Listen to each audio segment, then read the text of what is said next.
vele tula mai leo wa spofito mara minuto wa te ai le tu las polulua e le tautua pa wa le radio Samoa su lima I va tonu wa mo to va ponga mano le tunu u le au ina tu lona luo tatou tanga e pian pa ponga e le sole tu lai banu e le tautua mai au tanga vai tipi au tanga vai pa na misi le banu le po o misi su luo no mo umi ia o le pasi mu le alu ko I fa le fa e le fitu le fiafi kako wo mai ia pa manguia ko ma le weekend a sta venga tala tau ia wa lava por klame pa nga solo o le bevela pa mawina lo iai au kilani le soso fitu no maurungo lo iai ia o lo o fa le tonu lava le tau lo o wa pa uti munga sabili angi mai sauti sifo spulu lo le manu lu po ana nei o le vainga mo anta ao I le aso tona o winga po na tau e le mai so fitu po le bevela pa mawina mo anta ao le pai mai e sulu la le tai au ko kimu a wa foi pa solo tu le fiafi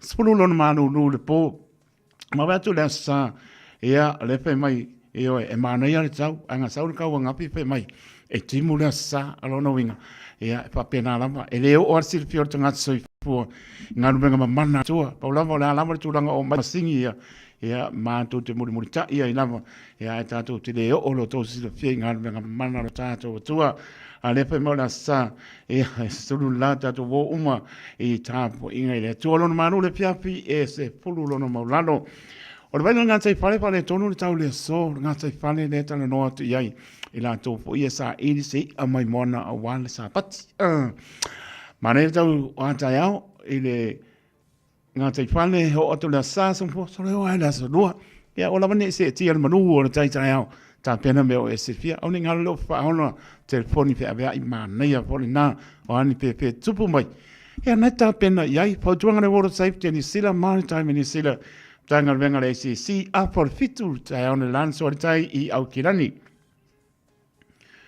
ona to suole le tai le 5 minute te le balu po ana nei 5 minute sutas I le tai nei na suole tai o neanga to suole le tai 10 minute te sutas il po ana nei lo sul fa minute te spulu I le tai ona lanso nei I manukau to suole le tai sul 5 minute sulu lua le sutas il po ana nei ma le tai sua I morawai sul 5 minute te spulu tai ona la na sua le tai I morawai to suole le tai le lua spulu minute sutasi le po ana nei lo spulu minute te ai le tasi la we sa mo ale lo spulu minute te sul lua tato ia tato patalo pa si o tato no e penle o to filngano mo tato lo to patalo pa por to tu le radio sa mo taton ia long to see pe I tato I fa mnyanga ia mai se o man wi sa mai tato no po para o alava me tu po mai so I fuang ia fa pena la mar so I fu a tanga to ta pena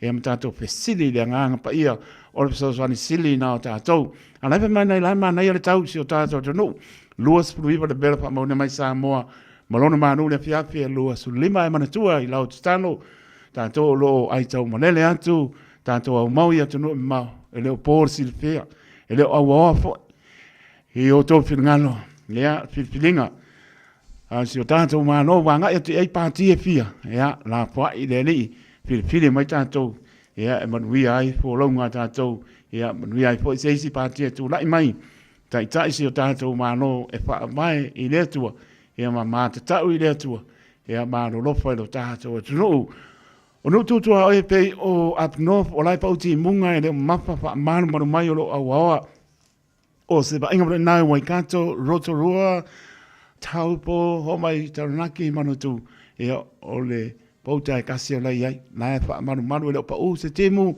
fa mai ka o le ka ko lai ma ulu ia lai awa pa so la to o se vai nai pe plenty pasalo to King Country Kisborne Mount Spela mo Wellington o le ko mafa ti munga lai hai yo sa pa ia mo to malawa o se vai nai wa rapa palms the North Navy amazing tau langa o la vai sa wane klai stete mo no tu trai o mo ko manu lu ma ko te tu yo amu yo ko ngai manu lu le ka ma pang ma ko le pa u tim ya to na fo manu lu I le pa u wanga ni foi ya so tato mo mai na so proide ya tato nga to fai unga ole ne po ya so lo so lombra minuto mo te le tu la so lua I le tau tua pa wa le radio Samoa so 5 e matolu a mo swapa mana malolo ta tori pene o Yesu ke riso le mi ngau mana pa lolo e pa ta lofa tuan pa e maulunga ta to tuno mai lama i maunga maulunga pa ia se o pito i titi ta lofa lama ma lol folau pa tai le tua lan por pa so i pua i le to so i pua le olo taito ane u tanto e maputa lungo pe au ngaro i le matango fio le tua a le tau tua pa o le radio sa mo su lima e va tonu a mo tau tua mo e pitu aso le vai aso luas por pa tu la pa ta no pa ya pa o tana le lo va tuna pa o lia so stapo out ro nei le la rangi a to vine o tau suina le vai o so i pua a wala mani nganga mo ye mo no ma lo por pa ta lo va tu ta lo fa lama pa ta lo pa ya tunu mal le tunu ma no le tau pati mai i le aso mo le aso le lava vama i atu le tu mai o tō whingano i am tātou maputa lo tō talia ino le tautua le radio sa mo su lima i pa tōru a mo porovan pa tāro pātu pa tāro pa iso sa mauta ngāsa i mauta manawa pa tō tolia i ngāsa o le tino le mano le tunu o porofa ma lofa atu tātou porklame pa mano longa le li pa i atu mano nosi ai tātou te au ngā mo i amalon whingano e le pangano ino le auso tō pa whine o tinao tuli o lanto prasalanga i so ese e manatua pe o tori tano ai ni tu la fo io toro tu musu le nganga pa io le fo i mai atali fo i mai a fine puri tua la langi l'alma tango fie la langi ma mau al so fo ese le mana io pion pa io tato tua ya lo fa tu pa maoni o to prasalanga va me mai se la fie tato fie lo ai ma tango fie o le tua lo fa tu ya non pa nau ta pena fo ya nga fo i e le vas fomo to tu anga tertonu matango pie pele li to matanga mai matua to matua ai maso le ngano do fa nga ina tonu mo to mlawa numa tasilena na so fo ai to matua maula e teto ngoto lo loto le tama ngoto lo loto le tene bane pa po ngala tu luma na ina o to matango pie le fa peritania li liwe oi ele ko so kupe ko nge se so fa mtana lo la onga ya tu e final case tono court case ko ngo yo fa fa singo ya pie umale o tato alo fa tu mo to alum pa na to lum night tu atu le le ola mata u le ya te mawala ma fa yanga fa wanu lu ka fa le tonu la onga pe sili le tama mtene one ngano lo talo pe sili le alo fa mai lo vai ma le ato to te la ngona le pa i mo le lo fo le e mai se lo tar si o to na yo to matua mai se o na yo to matua fa le nganga i mo lo to au onai ka le si e fia ya familia le ua lua su lima minuto te le tu la su lua mo fa ma no ma fa tai se o so vane ptainga te pa la tusi ma non pa le la to tu nei vai aso ya wai umar mia la nga po vi nga le tua po e tu ia manuia e vai foi male tau si ava venga e male no poano ya mana tua lama ya so woso pa lama la fa mai va venga e te watu ma lo ko fa te tia ni o lo fa kali mai for kuka e ke no ko fo i ka penga fonga tau ma por tau si e mano poano ai mun rile ke no uso ale wo va felice mi kaile ska pese pa ta lo pa ngole apia poringa ka no fai Smith Hose ma lo la va tai mai sa mo tuna moli ya lo patenatu ma lo la va le nganu due ya manu via po nganu venga lo penga ya lo e bala au mai mahanga drive le compagnia le Field Rubber Limited ya lo fatu morto penga venga tuna moli ya per poi le sungia si papa sabili maya male no falo paritua ya marurua ya maruru ngakele chim ya lo fatu ya pula vinaka pale veronica zero bolsori la eva mai fiki suao felice Micaele mai samo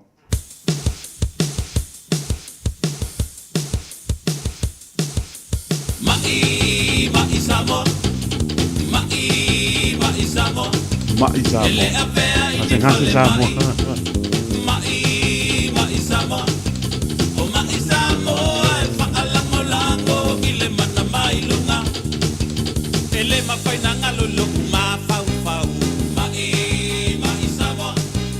Le fofo ina o le tino uangau. Mai, mai, samo.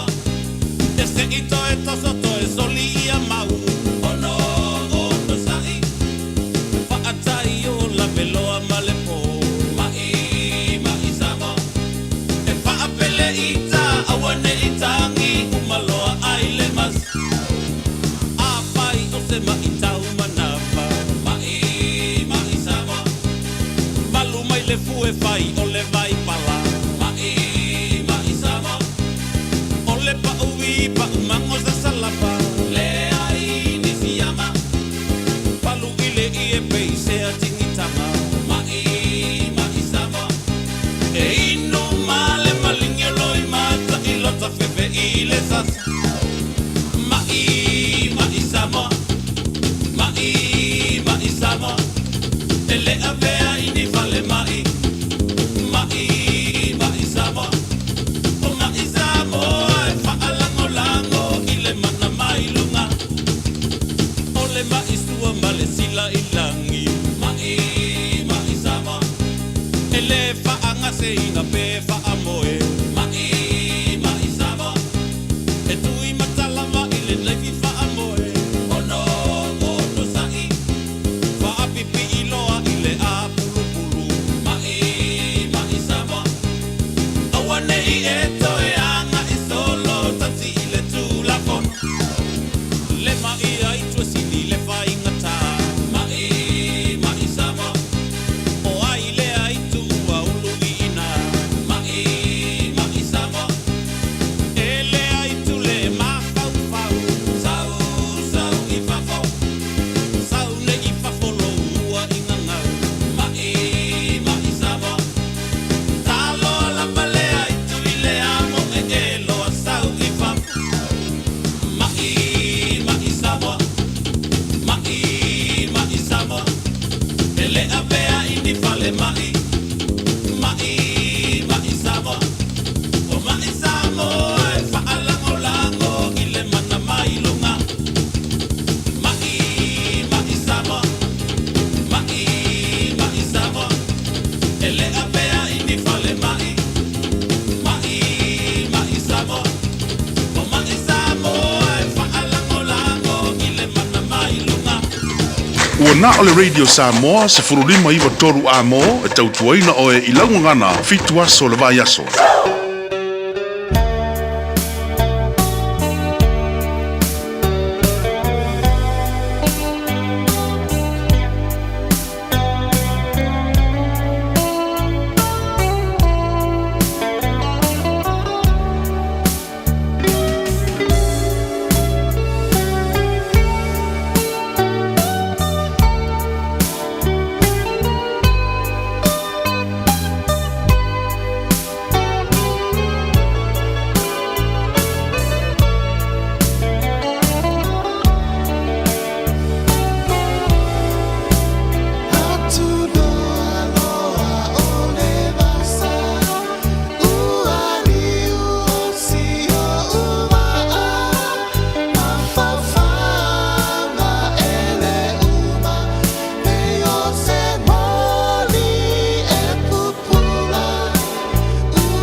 Tupulanga Samoa o au maui atunu e mama ala maia se I fai so tasao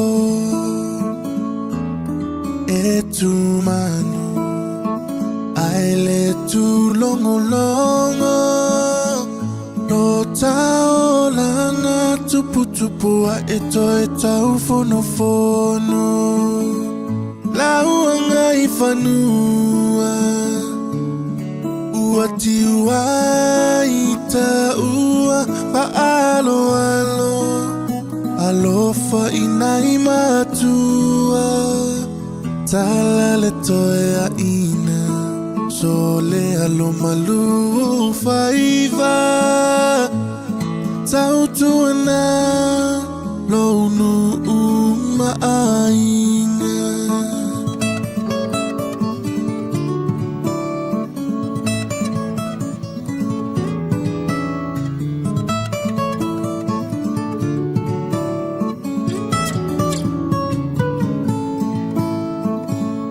Lo ie fai tanga ula fala masi au ata ata Lo sei pule tasi ole au roma iso ama Ola wailoa ole samo lava Tautuana le atua lo tata iala Lauanga I whanua Ua tiua I ta ua Whaalo alo Alofa I nai matua Tala le toe a ina So le alo malu o whaiva Leia, le ole lea, pamianga le toi ina, e ale taimi ma le taia le patari le tangata pa mone, o le ua los por vedu te ona tana le tona tasi au na tatu tale vai panua, ya la mo po I al sota inga male ka po you le li pule ya Rick the man ya le was tu langa po le sui pule ya ta mai ta ya siata lio se foi se tala le po le tau tu ale ka po you siata pa tar ba tu ngang pa lolo Ia, whatala whātu Samoa, whapelo sunga taito. Maro lava soifua, I o lo whata avale fo ile nei, il ka fo iu. E ma whai ono saswani atu mo o e malo a inga. Pea whapelo o tau sa ilia, pea si sa. O le taimi nei, o lo o maua matu ta avale. A masa mai le tau ina tau mo o lalo. Lava, ia mawhitau I le leimo o e malo paketi. Ai mana tua, a matu mea masani, e mana o mia. E saunga luenga tūmau, ma te talia fo I selai sene, ni sila po Samoa. A whai fo I le ai selai sene, e ma whai ona matu whaonga ina lo tu lau, ia le lei fo I lo suafa. Mo I la tau fo I fia malamalama, ia matu referral ma cashback. Ia e ma whai lava ona e fesili mai, ai le ia mataina lau apalai. Mo na I tatu ainga fo I o lo whapea ona alalai whafo atu o kilani. E ma whai lava ona e palai mai lunga o matou Facebook page. O le ka for you. Pe te whastu tai mai fo I le matou telefoni. O le over silau, lua fitu, whai wa ona valu. Over silau, lo fitu whaiva ona walu. Ai o le matutua tusi pe ai fisi su mai o le tolu silau Great South Road Manarewa whaafitai lava mo le vanoa manu ia tele le nei aso. Whaafitai lava se ata le ua whaaponga mano le tunu mātango fie ia me so le ua una marita tunga tusi e pauala ofisili ai te le i tu ua po ia le tāpol kalame o le tūlanga po ia lātou benefiti o le asa maulunga benefiti e mwhai ona e taito lātou mo le whaingo Star Valley pe mo o mia se isi po e wha manu manu ai mane po e loto e sau no ia i tate le tau maa mai wha mole mole ia mo le tūlanga lea taito e le saliaina e mātou benefiti. Okay. Salawa pe so se benefiti e le saliaina. Okay. Ia i whainga luenga tū mau. Ia. Ia ilo lai sene, a le se lai sene ia whaongare tusolau. Tusolau whain whaonga. Telefoni po e pēr na tā ua, telefoni mai Samoa, e mwhai po e o na tārsanga ia la tā vale, ia e toi convert muli Io e. Ia, mātanga. O lea lava. Whaptai tele lava leo manino, whaptai mori te penengo le tāna ripoti a se ata, ia ngan lele i ngāna benga po i ara kāpa i ora whatere i arik, o mango whamaka ia, le ngau suapa ia kuku wade i lore mea ia. Ia kako kambanga arik, aro whaki ai leo so, ai manuia tau ngāna benga ne aso se ata. Tai lava taito. Ia, pāsai fua ia. Pāsai fua. Saifua. Ia, ole na. Ngō kau whai e pēse kai mea nōrua mai fua ka vale. Ia ngai pē e kau fōu mo sta mo ta ire ire. Ire ka po yu ia se ata o SAC a vai ngai sai ai. Ia ale ka te da foi sa au ona foi ni nai tau sanga mai atu. Ia pau lava po tuanga tai to la to. O ne tau siri le mele o ia le malosi tu low. Ele fa pe o te o ia le manu le tano.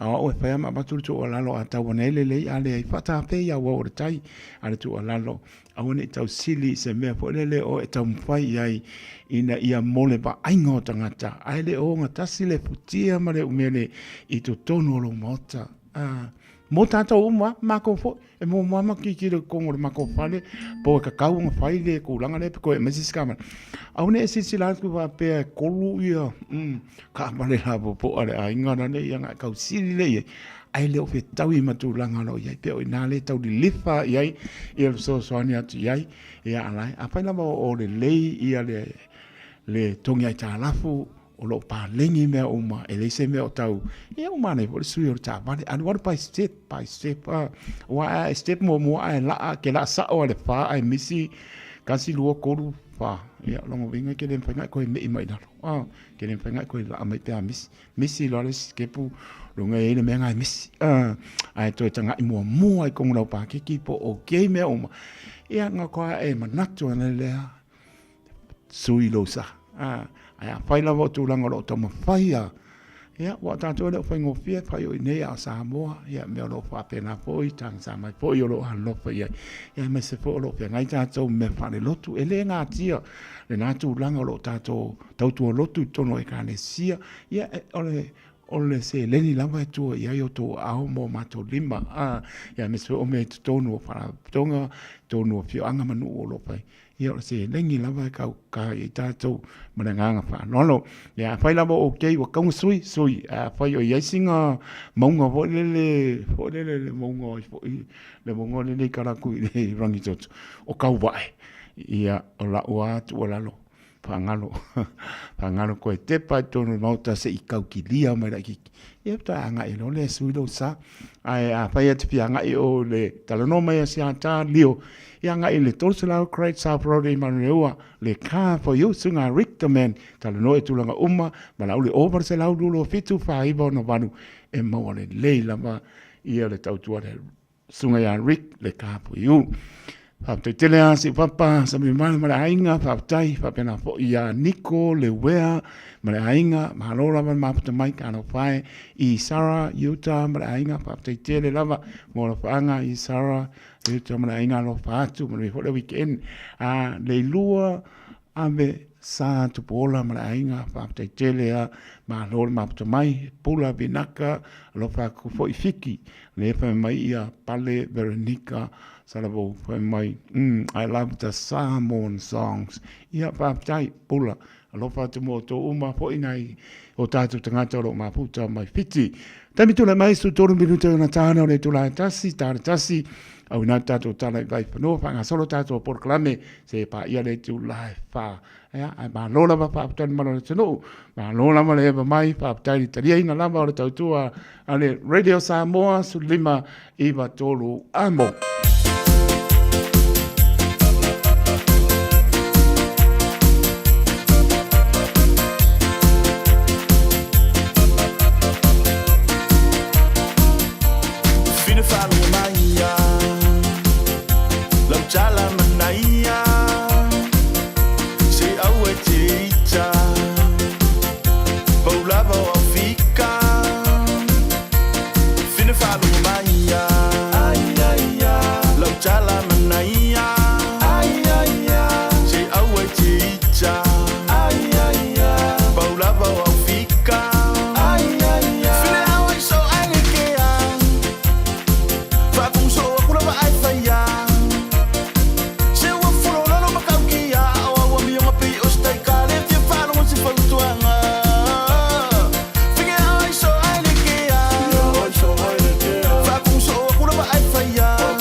Memorials. E ngau sia lantu maafa manantu I o loa anangata. Maua maa e fua I lau whaasoa. Mawhai foi ona lei bai. Fausia I lo manao. Malafoina I Samoa. Tatala mai lea sunga fua I lea swarai le mai le iwa I tai au I le lima I lea fiafi. Ma lea stona I mai le iwa I tai au I le tasi lea wauli. Afi o ne loa I le lua o Massey Road I Mangele. Tolu tasi tolu Rainforth Road I New Lynn. Po le tasi wha tolu Cavendish Drive I Marukau. Pētanga iane I le arrowmemorials.co.nz. Le Arrow Memorials, wasidia malilus putausanga o lana tautua. Au tātou wholau I teimi whaingi tāu so whanga. O le ka for you, o le awhiso swani mo oe malou ainga I se sā tau mauwala. I te nei o lo maua le SUV a mata mai le panu se fulu tala ai le vaiasu. E ki apu a mata mai le na o le silau lima se fulu tala ai le vaiasu. Ma tau te fesoasoani atu ia te oe malau paketi. Susu mai loa, talia so se laisene, New Zealand po o Samoa, ia iai se ngaluenga tu mau. Vili mai loa i le Car for You, o vau se lau lua fitu, wha iwa o na mau. O vau se lau lua fitu, wha iwa o na mau. O le tuatusi o le Tol se lau Great South Road, Manurewa. Casa Beds and Appliances, o le tali o mana, i o loa whatu o ngai o wata, imi tari e toi ana ni tā, no ai moena na o si asu, pa apea se tine fōa le putu nā loko, lau ai mani fōa, TV, la au pese, o sa aisa, i sini tā lava, telefoni pe apea, mais, fio ni loa i whāputu wha Great North Road o tau, o tolo pituiwa, Great North Road, Henderson, Casa Beds and Appliances, telefoni o walu se lau, lua, lima whāwanu, o walu se lau, lua, lima whāwanu. Radio Samoa, tasima i patulu, amu. Radio Samoa, Tasulima tu.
Mani o le tia maa se uno polonga tai vitu na mai whami no te ona tāna o le turai tasi whapakon mano le tunu u au nā tātou tala i vai whanua whangasoro po leo tātou program se mama ai lama po a po i programe whangasoro ai ia le hanga i po i o le aso wharoile la tau au ni ngano o tara tai au kano whae ko manu sa moa e o e emtoa pia fia tātou o te lango tani māno tātou le aso wharoile ia tu patasi o tō putangaro i le whātono ni ai tari tono o le nau no whanesa tu ia ma Ai o whingalo e maise o lea whingalo pa ia ne atua. Pe lava e no pia i ai tātou su e lava le wha manama. Ma wama ai. Po whia o iai se ona atu no po oa mai. Are te talo tātou te maputa i lumo lau ai lo tātou ri. E le whisiringia lea tūlanga. Ia maise o nei o tātou tua asina sina le ngalo lato te talo ia sa uma. Pamalofa tai. Te mam te nau tau whiawhiri soifua. Whapua loe le lino tō soifua. Malana whamano longa e pa iatu pa iane pa ifo. Mauara tō marasi. Alofa te reatu. Mo o tō, ai o tamara e o tina. E le leireri. O aso uma e le leireri. Mana tua pe o tō te talo. Pe ngai mare maru rue le whaingo fie. Ma pana a aore ri. Pa iatu a o tātou iai te tono le tuno o le tau manu ru. E la ngona i o tino. Fo i le alofa atu. Tai tono e whape ina umano mpa nahu lo nafa. Na i o tātou tu asina sina. Le alo lofa atu. Pe ngai mare maru ru. O le mele atou te. Sau noa mai lava. Tau te tana mai mātou te le fia no nofo i nei. Mātou te fia fo i lava. I lau ele. So i fua e ai ma tātou wola e. E malia le fina ngano. Pe mativa pe le mativa. E malia le fina ngano ma le roto. Nofo. I te tono si o tātou tonu. Pele o tau fina ngano. Lofa tele mo tau. Iai le lofo le li, mai se le atoro tātou, tunu o le tātou fōlaunga i māsina whaiu. Leo tātou fōlau atu i leisi ono māsina le tutoi. O lo tātou whā tua fōlau ai le sā e tau tai ai Jesu. Ona tātou maua lea o le māwhana whana i asa oma. O alamani mea tutupu mai, o mea lame tutupu le neilano langi, tātou tutoi fō maunai. O tātou tā pena lava. Hea a wā. Te wala au wale atua. I lea tangata, ma lea tangata o tofi o tātou ngānu ruei. Mana tua tātou te whaia maurona mi inga. Alofa tene atu. Ma manu o tātou. Tuno u le au whengarewenga to tofi a le atua. Ma lor whai te talo. Lo tō whaano no manu a wā sā moa tai au. Tu maurwha unga neri. Ia te o tau so se tō bine o ngā lue ai. Nuia po ia, pionga i pātelem ta mai tai sā. O loa leo whenga ruenga pa ia. Ia i wha unga neri ia te o tau. Tātou lamare tu lai tasi. Smai alau whaponga i tātou tala i vaipanua.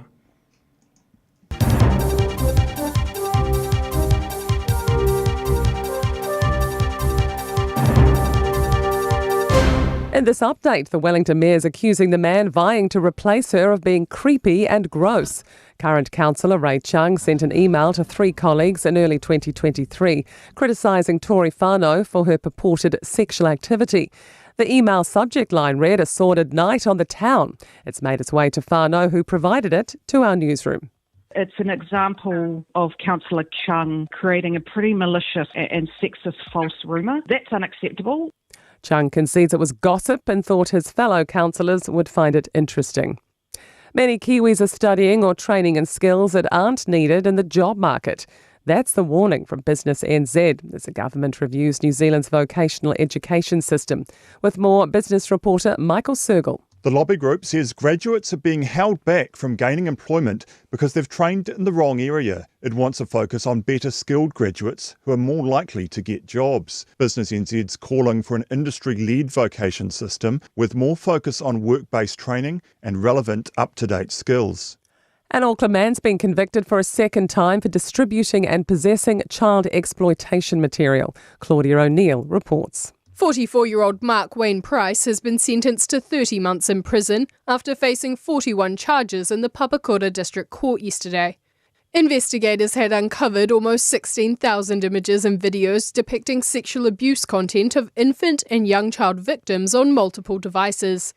Price had also shared over 800 files with 27 others. In 2015, Price was sentenced to 9 months home detention for similar offences. People hoping to get their hands on cheaper butter via fundraisers may have to wait a little longer. Westland Milk Products has confirmed demand for West Gold butter has impacted supply for its Butter for Better program. The program involves groups selling 250-gram blocks of butter for $5.15, with $1 going towards their fundraising goal. Christchurch's Chisno Intermediate says the company advised them it had oversold the product, forcing it to push back its fundraiser by 3 months to October. And that's news. To sport, and despite a 2-week break, Ryan Fox is feeling confident ahead of the final men's major of the year. The Kiwi golfer is 2 shots off the lead after the first round of the Scottish Open, with the Open Championship looming large next week at Royal Portrush. Fox said his mind is clear and he's swinging freely now, following his breakthrough brace of the PGA Tour triumphs. Can definitely take a lot of confidence from the last few weeks and kind of feel like I'm playing a little bit with house money at the moment. A nervous wait for the Black Sox at the Men's Softball World Cup in Canada after dropping their final pool match 7-2 to Venezuela. The first defeat means New Zealand must now wait until this afternoon's results to see if they advance to the top 4 Super Round on merit or possibly via countback. And that's sport. I'm Wendy Petrie. Malo soifua, o se fufonga Samoa, Radio Samoa, tasilima iwa tolu a mo, se kia Radio Samoa.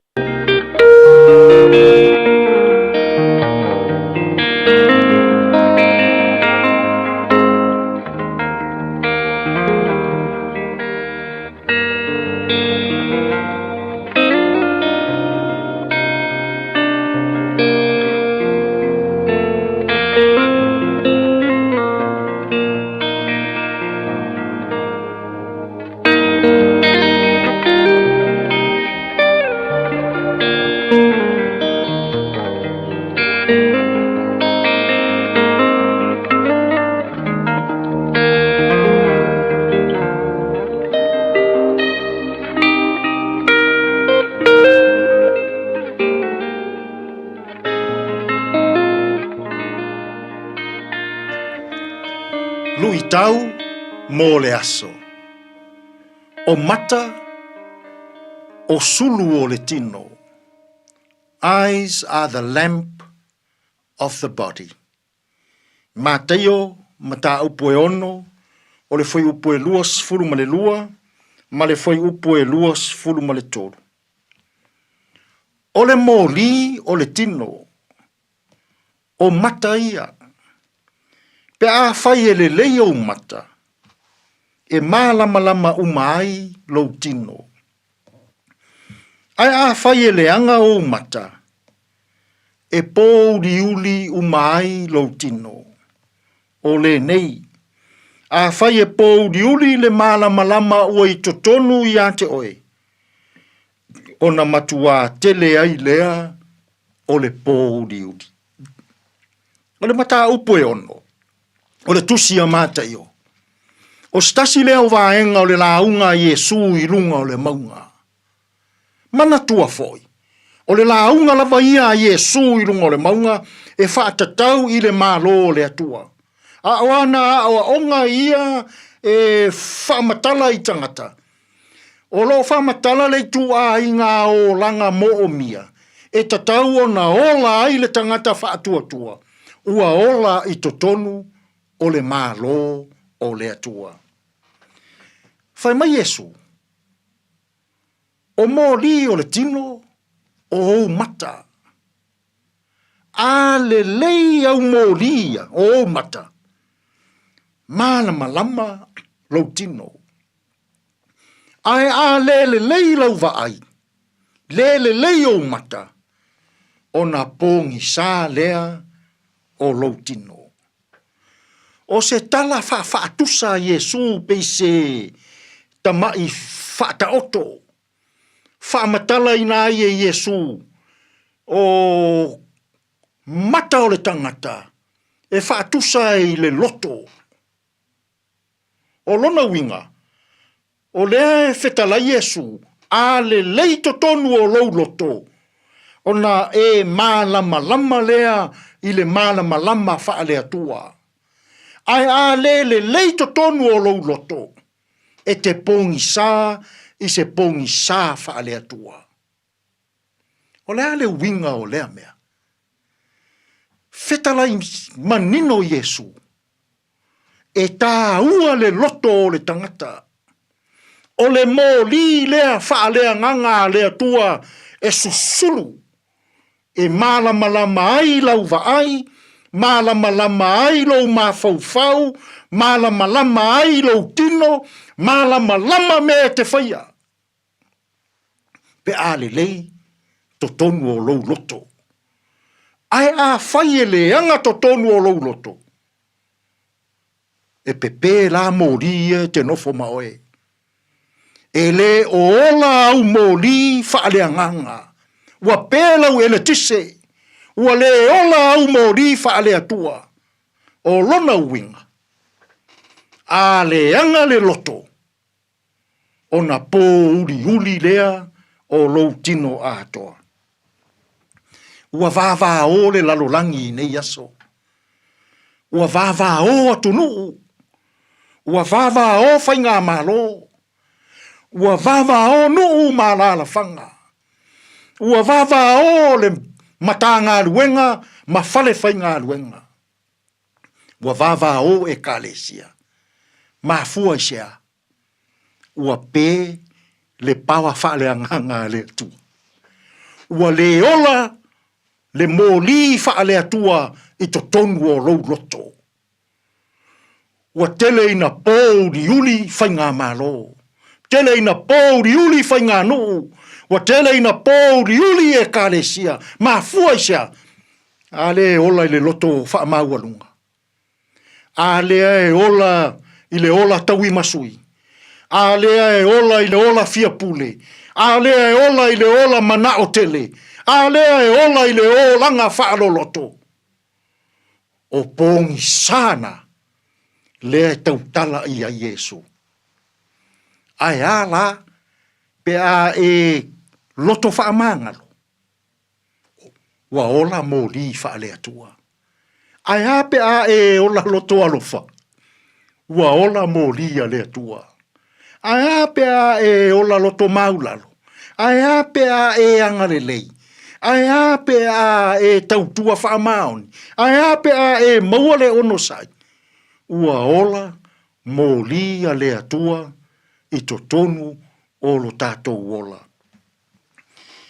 Your heart is a spiritual lamp of thy body. A good humble heart makes your life shine. Ile nei fo yasu. Ai a pe a sei whaaola tasi ia au mōri whaale atua. Ai a pe a sei de le ia to tonu o lou loto ile nei aso. O na ola lea o mōri a lea tua. Whaale anganga o i to tonu i a te oe. Tātou te tālo. Lea tua e. Wa amatalia foi whaasausaunga ma whaasalalaunga a lau leiti o ma lau televise i le nei aso. Au maia au whaamanuianga i alii matama itai o le nei ofisa. Whaamanuia le ala usua o tangata i whi au mga ruenga ua wala au ina ai le nei aso. Lea tuai. A o maia i mātou uma. A le leio mātou loto. Ua manino ma malama ala whaale atua. A le leio mātou loto. Ua malama le tele o a inga o nuu malala whanga. Tātou ia malau fio i le ne yaso e manuia ai mea uma. Lou lava suafa Yesu a mātou tatalo atua i nei. Amen. For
So po le sa tauro keriso. Se po mani the voice of Christ.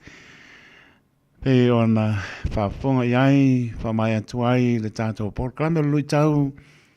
Pe ngai ma sunga le pa pe ngai ngai it sone ngafa. Mori fa ma no fa tai lo sunga le pa pe ngai ngai it sone ngafa mo te penaina o le tato. Lui tau ne po ba yaso fa mnia ne li.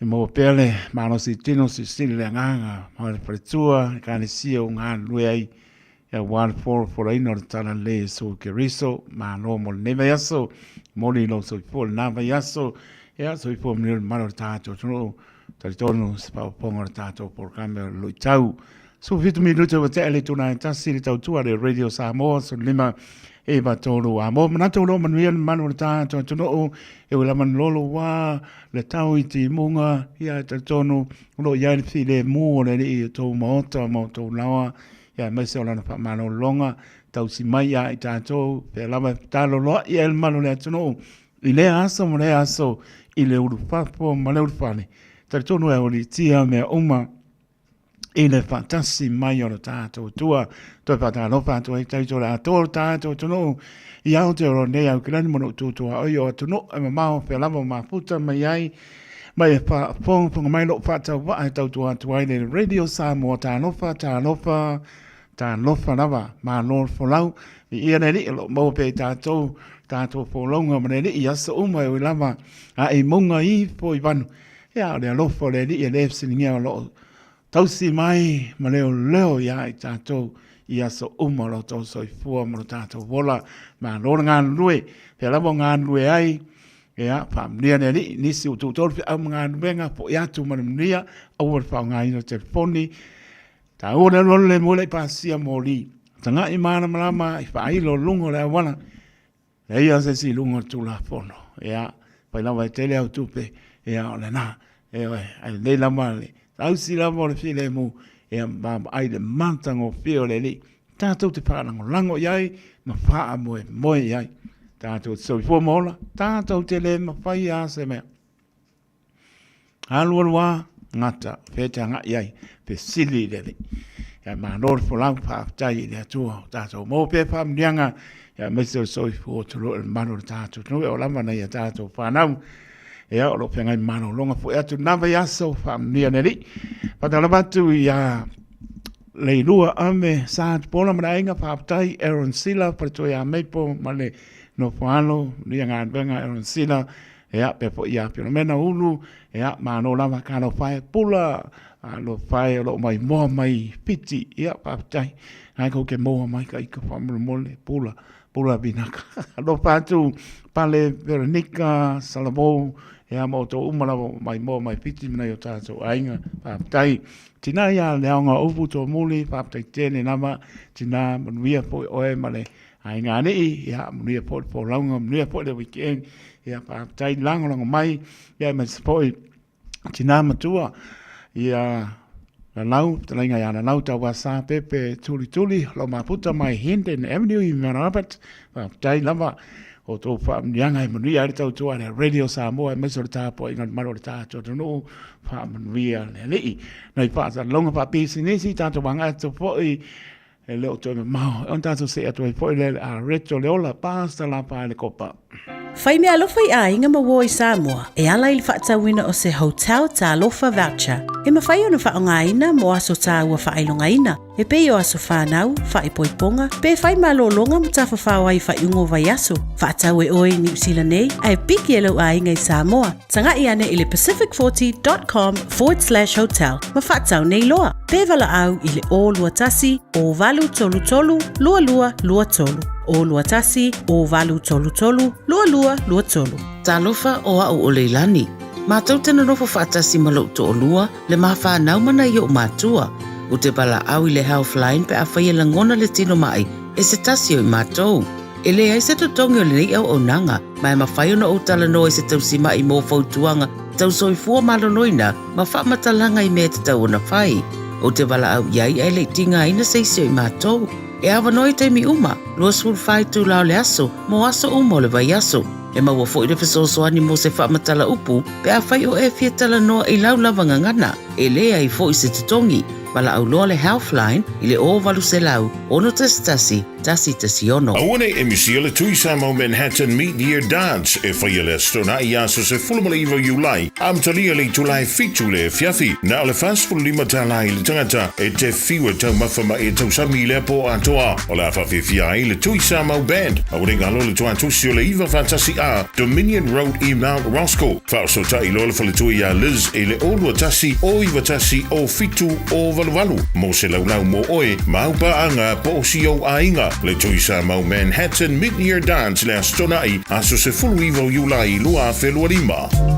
Talofa Samoa o eni ma le wharita vale la wiloa le Oracle Autos Limited. Fia whala wiloa ato mato tā vale o lo whalumia le mato la lai Penrose e mwhaina e filifili mai ai. A le aiso loi sene mwhaina mato whangaina le passport o a inga i le leila o ngaluenga le leila o tongi e tā lafu. Talia umai mato so se ngaluenga casual part-time o watu ma le whamasina. Ai whamania ina le finance o le ama watu nisi o whamanianga. Full voucher lima selau tāla ma le refill lima selau. Whafsota e mai eni le olua tasi o whaono. Pawhatasi lua pe te suma ni mato officer autu. Fitulua tasi fitulua lima Grace Health Road Penrose.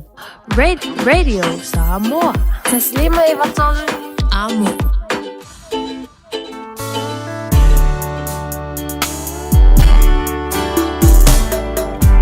La upele Fai ngocho le lai le tama fusa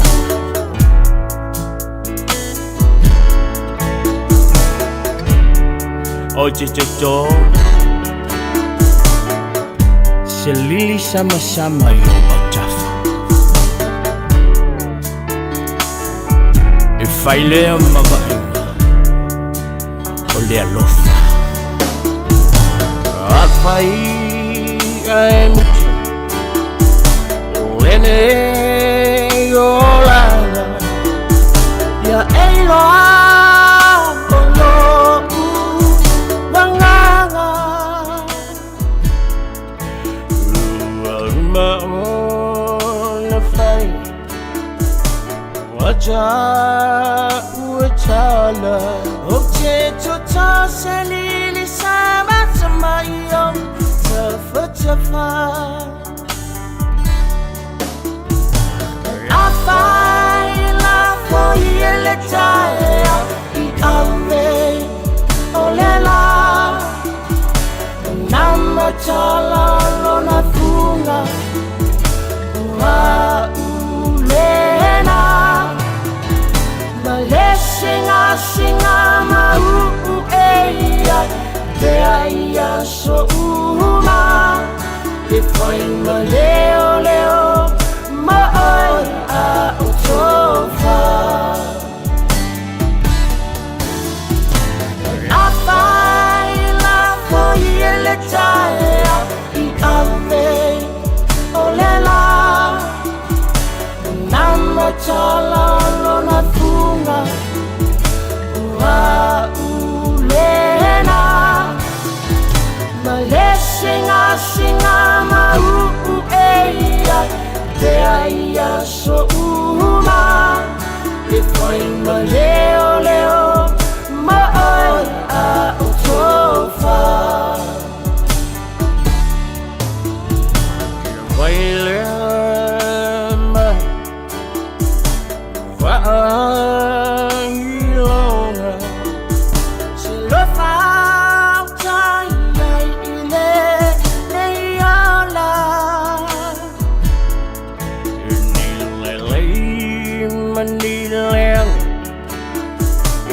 Chama fuchanga Awa ele choy chalano Ile pala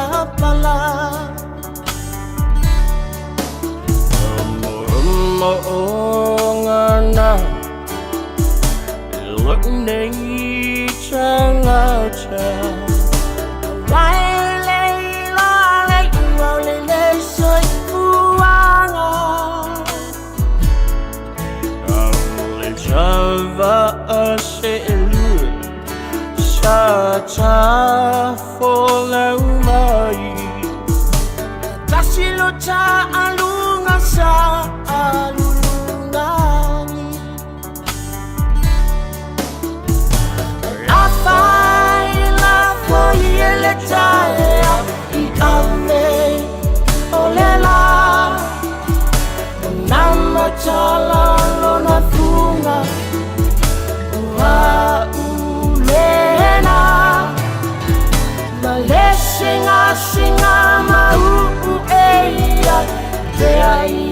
so uma e foi uma leo leo ma oi a utofa a fai la foi le taya I ave olela nama chala lona funga wa ulena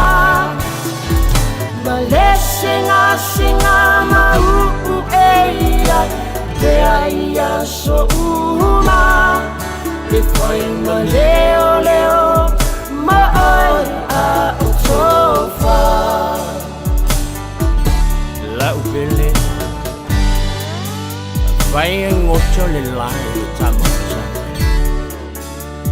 Oji toto Se lili sama-sama yo Nalo Samoa wa ule ne yo kasu tialu awal sui ya ngila wa le kio aeva eva mai ina se fudu lima iva kolu amo Radio Samoa bevela Manu numato Lua su varu minuto mo te aile tuna tasi ele tautua ne Radio Samoa su lima Eva tolu amo faptai I Sara Iuta faptai I Sara Iuta mana ainga tai pat smai pena po I leonga upu to muli faptai tina nuia po le weekend pape po to mai tai pa ya ya pa I tau po la vatsis ma lo lava bio ngai pe ngai mano longa a pa I tau po pati silom to pawina mo to malama tai pat smai Atala patu leo soi tai ngai alo po sia moa si neva pelua maru numer ponge auso ia ele patruina lo po ia pa me pa ilo mai pe o ke pa yang pe miko ai po sa ma no ma tu pe pa mo mo pa pe o dan tu nga ia ke po wa ku la so ruai nei pa yang pe miko bane ia tlinga ia sia ma ma tlinga sa ma no na ko fa ya ku la pe miko ke po misit por kala Pātula pō mare, tausi merpone. Toni tui polotu, whaktai mapta mai, whai mai whaamria rea tua ia o tō whionga, maro o tō wāno whaiva. A wāna manuia o se o tātou tunu o Samoa, te tālo, ia e manuia o tō whaiva, ia pēa lea ngānga pa ia o whiwhilinga, lo tātou o tunu, ia tau nuu I se whiwhilinga manuia, ia mai a Toni tui polotu mana ainga, Ja, maar nog maar partij. Remle mo mai cleanliness. Ja, partij. Loop het naartoe. Maar nog maar partij mai. Ja, partij po ja Joasa is aankomende ainga. Olo fatasi mai motele salapai. Satu ya tua is a vai menuiang aan wenga tai to partij tele lava Joasa. Sa ko mana ainga ia pai tato pirpiringa mana pia ioi a tato pia tato wo ai le tato pirpiri patasi mana ni e tali le tua tato wo oni o tato pai se tu langa le pia e pilingano le tua ai tato te o ai pesili le tua wa o ia fili mai tato na minute tato programe a reto leola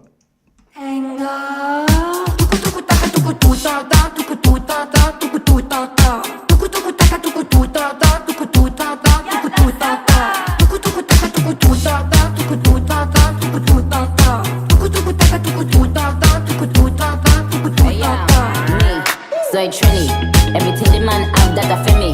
Don't the estate is the never papi give me. Pretty face, ugly girl can't see me. Me not pretty, so me do my little shimmy. Fat but the waist still skinny. I'm so good that the man I get clingy. I'm even weak when I do it up the Henny. Desmond has a pyro in the marketplace. Molly is a singer in the band. Desmond's sister Molly, girl, I like your face. And Molly sees his as she's taking him by hand. Oh, bloody, oh, blada, life goes on, yeah. La, la, la, la, life goes on. Oh, bloody, oh, blada, life goes on, yeah. La, la, la, la, life goes on.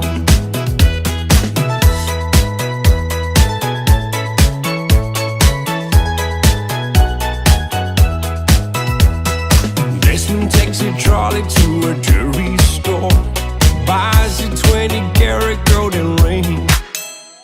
takes it back to Molly waiting at the door, and as he gives it to her, she begins to sing. Oh bloody, oh blada, life goes on, yeah. La la la la, life goes on. Oh bloody, oh blada, life goes on, ooh yeah. La la la la, life goes on. In a couple of years, they have built their home, sweet home. With a couple of kids running in the yard of Desmond and Molly Jones. Happy ever after in the marketplace. Desmond lets the children lend a hand. Molly stays at home and does her pretty face, and in the evening she's still singing with the band. Oh bloody, oh blada, life goes on, yeah. La la la la, life goes on. Oh bloody, oh blada, life goes on, ooh yeah. La la la la, life goes on.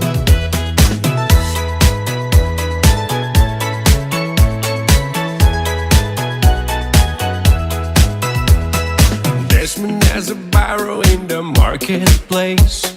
Molly is a singer in the band. Desmond says to Molly, girl, I like your face. And Molly sees his as she's taking him by hand. Oh bloody, oh blada, life goes on, yeah. La la la la, life goes on. Oh bloody, oh blada, life goes on, yeah. La la la la, life goes on. La la la la, life goes on. La la la la, life goes on. Taraflava o David Tua le nei o lo e whaafonga mai pēi le Radio Samoa. Tasi lima I watolu a mo. Samoa I manuia lau whaafonga ma lau whaasausaunga. Bread of life sent down from glory. Many things you were on earth, a holy king, a carpenter, but you are the living word. Say it now. Come on.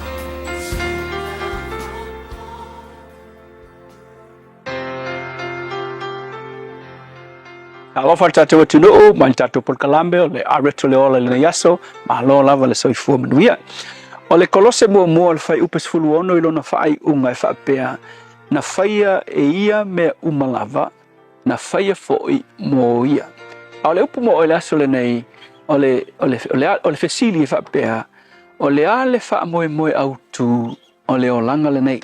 What is the goal or the main purpose of life? Ya le wha moe ngā sili na tā ua la langi nei. E whisiri le tele o te ngata, o kali e isa ngata whai mai. O le mea le o langa ngei e, paua le mea ka ua la langi ngei o le maua le fia. Wai whanonga fo I tala maasani, fo ia te ngata wha pia. So ka kou ia maua le fia, maua le fia le tangata ia le mea sili le ang ka ua. E fo I wha upunga maasangi, fo ike wha longo I paki, ka kou ia le, ka kou le happy Wai kurunga le YouTube isa ngata whai mai paki whai mai. Ka kou ia le happy sia e lunga le taula, sia e lunga le vai lima, sia e lunga le pia. Paua le mela e o laika ngaka. O le kou lo isi tangata, ia maua le fia I taimi umalava o le olanga. Aki loa, te fia tau tia te oe le mele ngei, ai maua le mele ngei, o nga e maua le o le secret, e ke maua le fia mongi lava I le tu e le lalolangi nei. O le mea mongi lava, e le o le wha moe lea na whaia ai o e lea tua, inga ia whaia mo o e lava. E ke ola fia ma o le fia, whai mai tala tu spaia, na whaia e ia mea umalava, o mea vaaia ma mea e le vaaia. Le lawe ai ma o I mea vaaia, whai mai le whai ungo whai upu. Na whaia mo lona bi inga. Inisi upu, na whaia oe, ina ia vi ia ai lea tua, I le lalolangi le nei. No wingala, o lo iai le lalolangi le nei, e le nga o le sa ili oe le oli. O le mea le oli, e ke le sa ilia. E ke sa ili le tua, a e maua le tua, o nga e maua lea, ole ori mongi lava a e au auna i le tua ma e ngalue mo le vi inga o le tokelo e esele sua malia ke maua e esele ko inga ori e te maua mai le au aunanga i le tua mai le ori e ke maua mai lo walu sue me fa fia le olanga nei o le mafu angal na ke va ai ni stangata o sa ili le fia sa ili le oa sa ili le lawilo sa ili fia fianga o le olanga sa ili tuina nanga sa ili party o laku mangaku o le fia o le meke maua bai alwe sue sa ili anke lo ele ai o le fia mongi lava e te maua ina ua e loa le finangalo o le tua i lo olanga mele ka ua kele e te maua loa se feso ta inga male tua e ala ilo na alo o Yesu o ki tau te ole men ngai o le a e maua se olanga fia le oli mongi le na e le fua ina i meo le olanga le neima me ke maua a e fua i le mafutanga ba valalata ma oe male tua e ala ilo na alo o Yesu o le menga kau o le olanga fulfilled a fulfilled life o le olanga ua whaatau uina le lei ua e maua le purpose nga whai ai o le tua ua lua whailoa i malo na alo o Yesu a o le io o mai le oti i te oe menga e whaingata i nistangata e le mawhai o ngā maua le fia o aku le pia o le mga kue mawai e le ai o aku i tuina naunga whai a pefi mawai e ume foi e le ai ia i nistangata se tulou suil to o lua sui aku i lea ngofo aku malea ngofo ile manatu ole mea foi ko lua e fa malia i ngai ai le ai foi pe afe o ko lua ai ke le maua lava le peace le ole paso kai pe ole missing piece foi le e ke fiu e fai se me palengi le paso ai a missi le piece tas ele kumula ino fa pe ngai Yesu o le ame ke maua pe ke maua le oa ma le malu ma tuina naunga le maua lunga ma le lawiloa o tupe umo le larolangi ai misi le piso le kasi o Yesu e ke le maua lava le winga ma le wha moe na whaia i le tua oe ma tuu le larolangi nei o le upula mo oe o le ale wha moe au tua le olanga le ale purpose o le nei olanga wha moe o le nei olanga o le tali o le ola i se olanga e vi i ai le tua pe a e maua le alo le tua o lona suafa o Yesu Keriso le tua whawhitai matui loe le ai se meo le nei olanga e whaatumuina le avanoa i o matou olanga na o Yesu lava e whaamalia ina i o matou loto o le whaamoenga lea ma le mafua anga o lo matou iai le nei olanga ia vi ia oe whawhitai Yesu Amen.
Oli ia ine I o te toe whai atu I o tō oni e le au no. Oli fia me tau. Wai la au siri le nā. Ole soifua moro tātou wola. Au no Yesu mo oe. Po whea lawa te anga I ai. Tau wha mania lo whina ngano. Ne ai Yesu mo oe. E le wha mania ina lo whina ngano. Wha manatu mo I pēa. Le au ngangi a le wii. Mai le oa. Se I anu e sa au loto. I wha mania lo na loto le lang. E le isu ia se tani al tama. Sa unga anu. Abe uma tātou oi ai anu e. Whaile tui na nawa le lano langi maane wha ponga ratu no. Ia o tala maasani a. Ai fia te le wha manatu e rui tau wina ai tātou. Wa anu anu wa uma lano langi. Nā le mentupu. Tu lo wale ngara. Na I ua le pāpua. Kau samu ai. Kau sua se mea ai. Tau sua se mea ai. Wa uma le oa. Uma mea uma. Ai le madia le loto le wi. O nā ta mai ai le o ia. Whai mau wa poto ia. E le o iai e ane. Tele ni o mani mea ai le moto o ta maare ne o te samu. Tu lo le ngana. Tu a pāo mauta. O nā ta mai ai le o ia ma tu e fo e lo nā ai. Whapena. Au no Yesu. Po pia lama tsa ili ai. Misi Yesu I lo soifua mo le tātou ora. O le nā. Mori whamalonga whaatai pāsta la whaele kopa, mori te pena ina. O le tātou porkrame la areto le ola ne poi vai aso, whaamuria le li.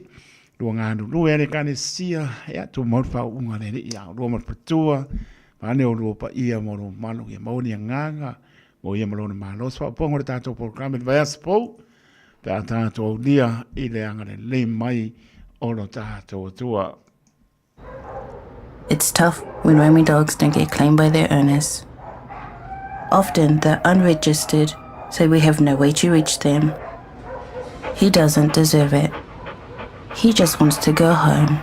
He never should have been allowed out on his own. If you own a dog, make sure it doesn't roam and make sure it's registered. For you, your dog and your neighbours. A message from Auckland Council. All Together Auckland, Tāmaki Turiki. A o tātou wholau I teimi whaingatā o le soifuanga. O le ka for you, o le awhiso soani mo oe malou ainga I se sā tau maualalo. I le teimi nei o lo o maua le SUV, a mata mai le vanu se fulu tāna I le vaiaso. Piki apu a mata mai le na o le se lau lima se fulu tāna I le vaiaso.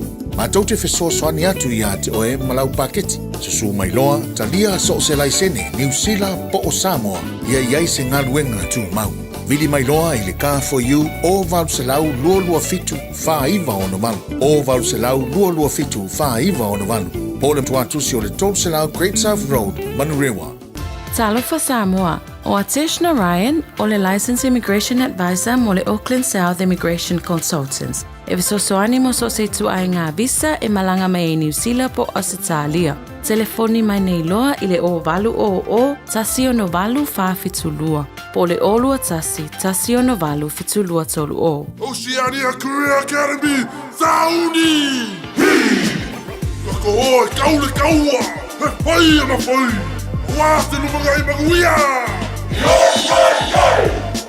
A whaia sa ili se la asanga fau moe, a waloe te no whai. O le OCA e au tauina ai oe I mtata e sese. Maua visenga fau fale, vali fale, palasa, male soifua malono ina. O le nei avanoa e anga wa aitanga tano fo mau masiti seni New Zealand o loo halala I au kilani. Le sitala nei loa I le OCA, I le go.oca.nz/apply, po le vili mai I le o varselau ono lua balu fitutasi. O varselau ono lua balu fitutasi. Aloha, we're the Katinas, and you're listening to Radio Samoa on 1593 AM. Aloha Samoa. Waule nei o kāsputi alu, awale suia le ngila ura le kio. A eva mai ina se furu lima iwa kolu, Amo, Radio Samoa, Vevela a. Tani turai mai su lua minuto e ona tāna, le turai lua, tātonu tāna lua, tātou tāna I vai panua, pēr tā pēna mai ana whenga, leo lua e le I tō whinga, ea leo nāpo, ea tātou te o lava e mawai, ea tāna e le ngana whapero tānia, tātonu, really mai ta ia, lua ea nei, to finga ya ta tono lo man manu ta to no malu ru pai se ti tau mafa ti na ta ma pa ma pa nai na ua ya ta to pe ngai mar manu lo tono ne to no ya ta tono lo ya file mo ne ni ta to mo ai pe lo na ma pa na ya so ma ala ma me tu pu mai so fu mo lo pa pe na ma ta to tanga ta so fu mo tanga to e te mi pa lo pe sa si e la ngona tu pe sili ya manatu ai sola po na ngona ona o me pe tu leni mai so fu mo lo tu tasia tanto mana tu natu e fa maoni le lo fo le ona ngano le o nese me o lo pe tu leni mai so fu mo lo tanto te mana tu pe le lo fo le e ala ya Yesu Kristo wala male e tu li mata i pe i Yesu umma to so fu mo tanto wala pa malo fa tan mano tu no ya mai se o ta dia ina lamba tu ale Radio Samoa su lima e va tolu amo e de o bo si pia ya pe ona tato ta dia lu pe o maun ya o uma ya restana ya pe mai to tele atanga tele i ele o restana no no ya no ni ale pa no ya ma to po yo ro ya ile se ya inga po le lua fe pe lima pe sa lua fe ya pe le pa no tu langa na o ya mo le anga i luma ya la solo iba o ai a cosa ya le to ma pe to lima va ya so pe to yo no va so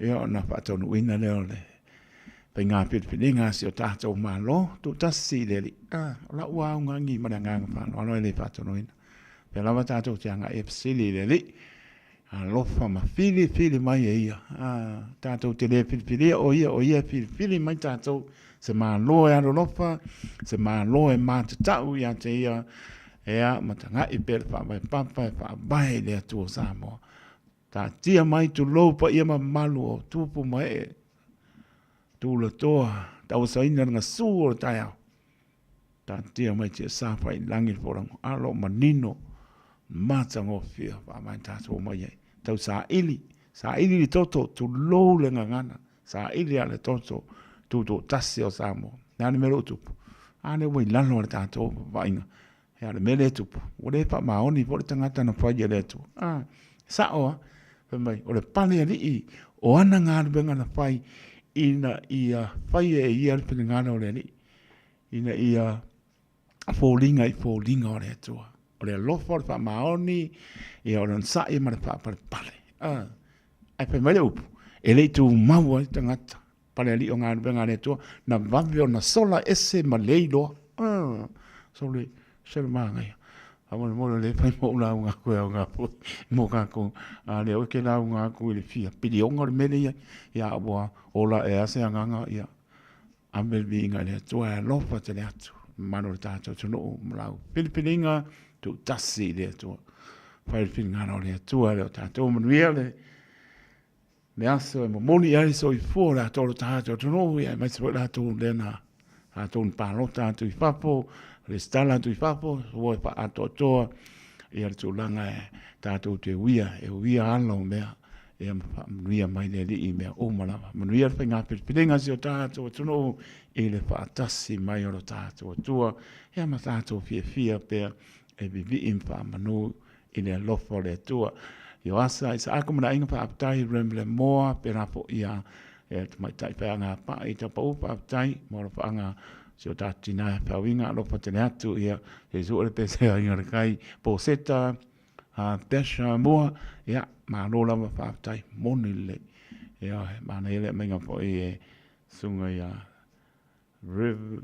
Reverend ai po i etsone ne pa mai e po seta manga ole sulu o to fonga sulu na tanto e va ve pong sai stein sila mai pe po le mai vai mata le pul ka waso e pai talinga le fa longo ya ma lo la va tai ma na ia tele por clame ia ma le tato mo tato un mono fa pong pa no no ia ia ma talia le por ola yo se fatu la wano ma no la fa tai silo na me ia ainga se fatu la wano va pe po se uso ya Ricky ma pertua ya pi Ia, mano na pa tai mai po ngā venga Ricky ia o le nā manuia po le weekend pa pe po le uso ia Rasta ia ma Pisi Zami ma Patua mai West Auckland ia mai nā tō umana moro pa pe nā ma putu mai nai minute tātou se ele tala i vai panua pe ate ma pa moe moe ia e manuia la masinga le ne aso la tō lunga le wala mana tua aua pa ngai ngar telefoni e tā ua pe te le pia pa fonga mai a ai fai pe a tau alanga le Radio Samoa pa manatu mō tātou uma tā ua le mo le pasia moni ia tā ua fōre tanga i malama i wha aido lunga le wala le ia sesi lunga tu la fono mau ngā ni mse nauri sana ia te ai aru mori momu makaurianga wei uma me po ea kai lunga mori ia malunga le wala ia pau tauta lei mātāla i lunga le ale pa mai be alert ia matala i taimi uma esel mana ta talo tātou ia ma tātou wō le li episode mai wei mari vaenga se mako pesenga se kasi le mapu tinga Samoa kake tu fatasi a mangwia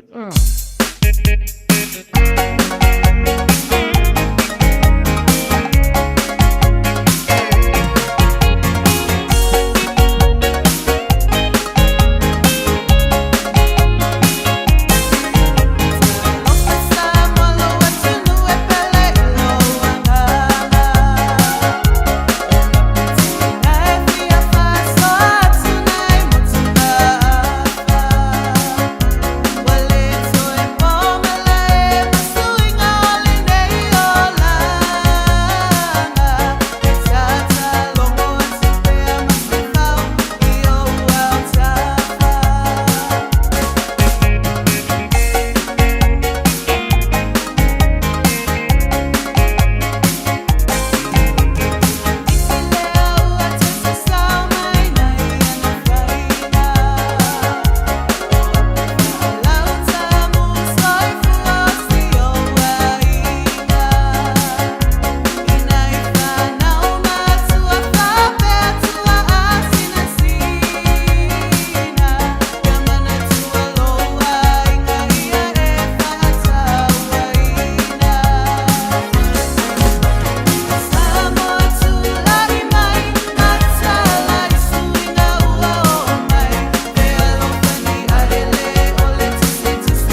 toi whātalo whātu sa mo I lau whaafunga anga le nei tūla o le awauli.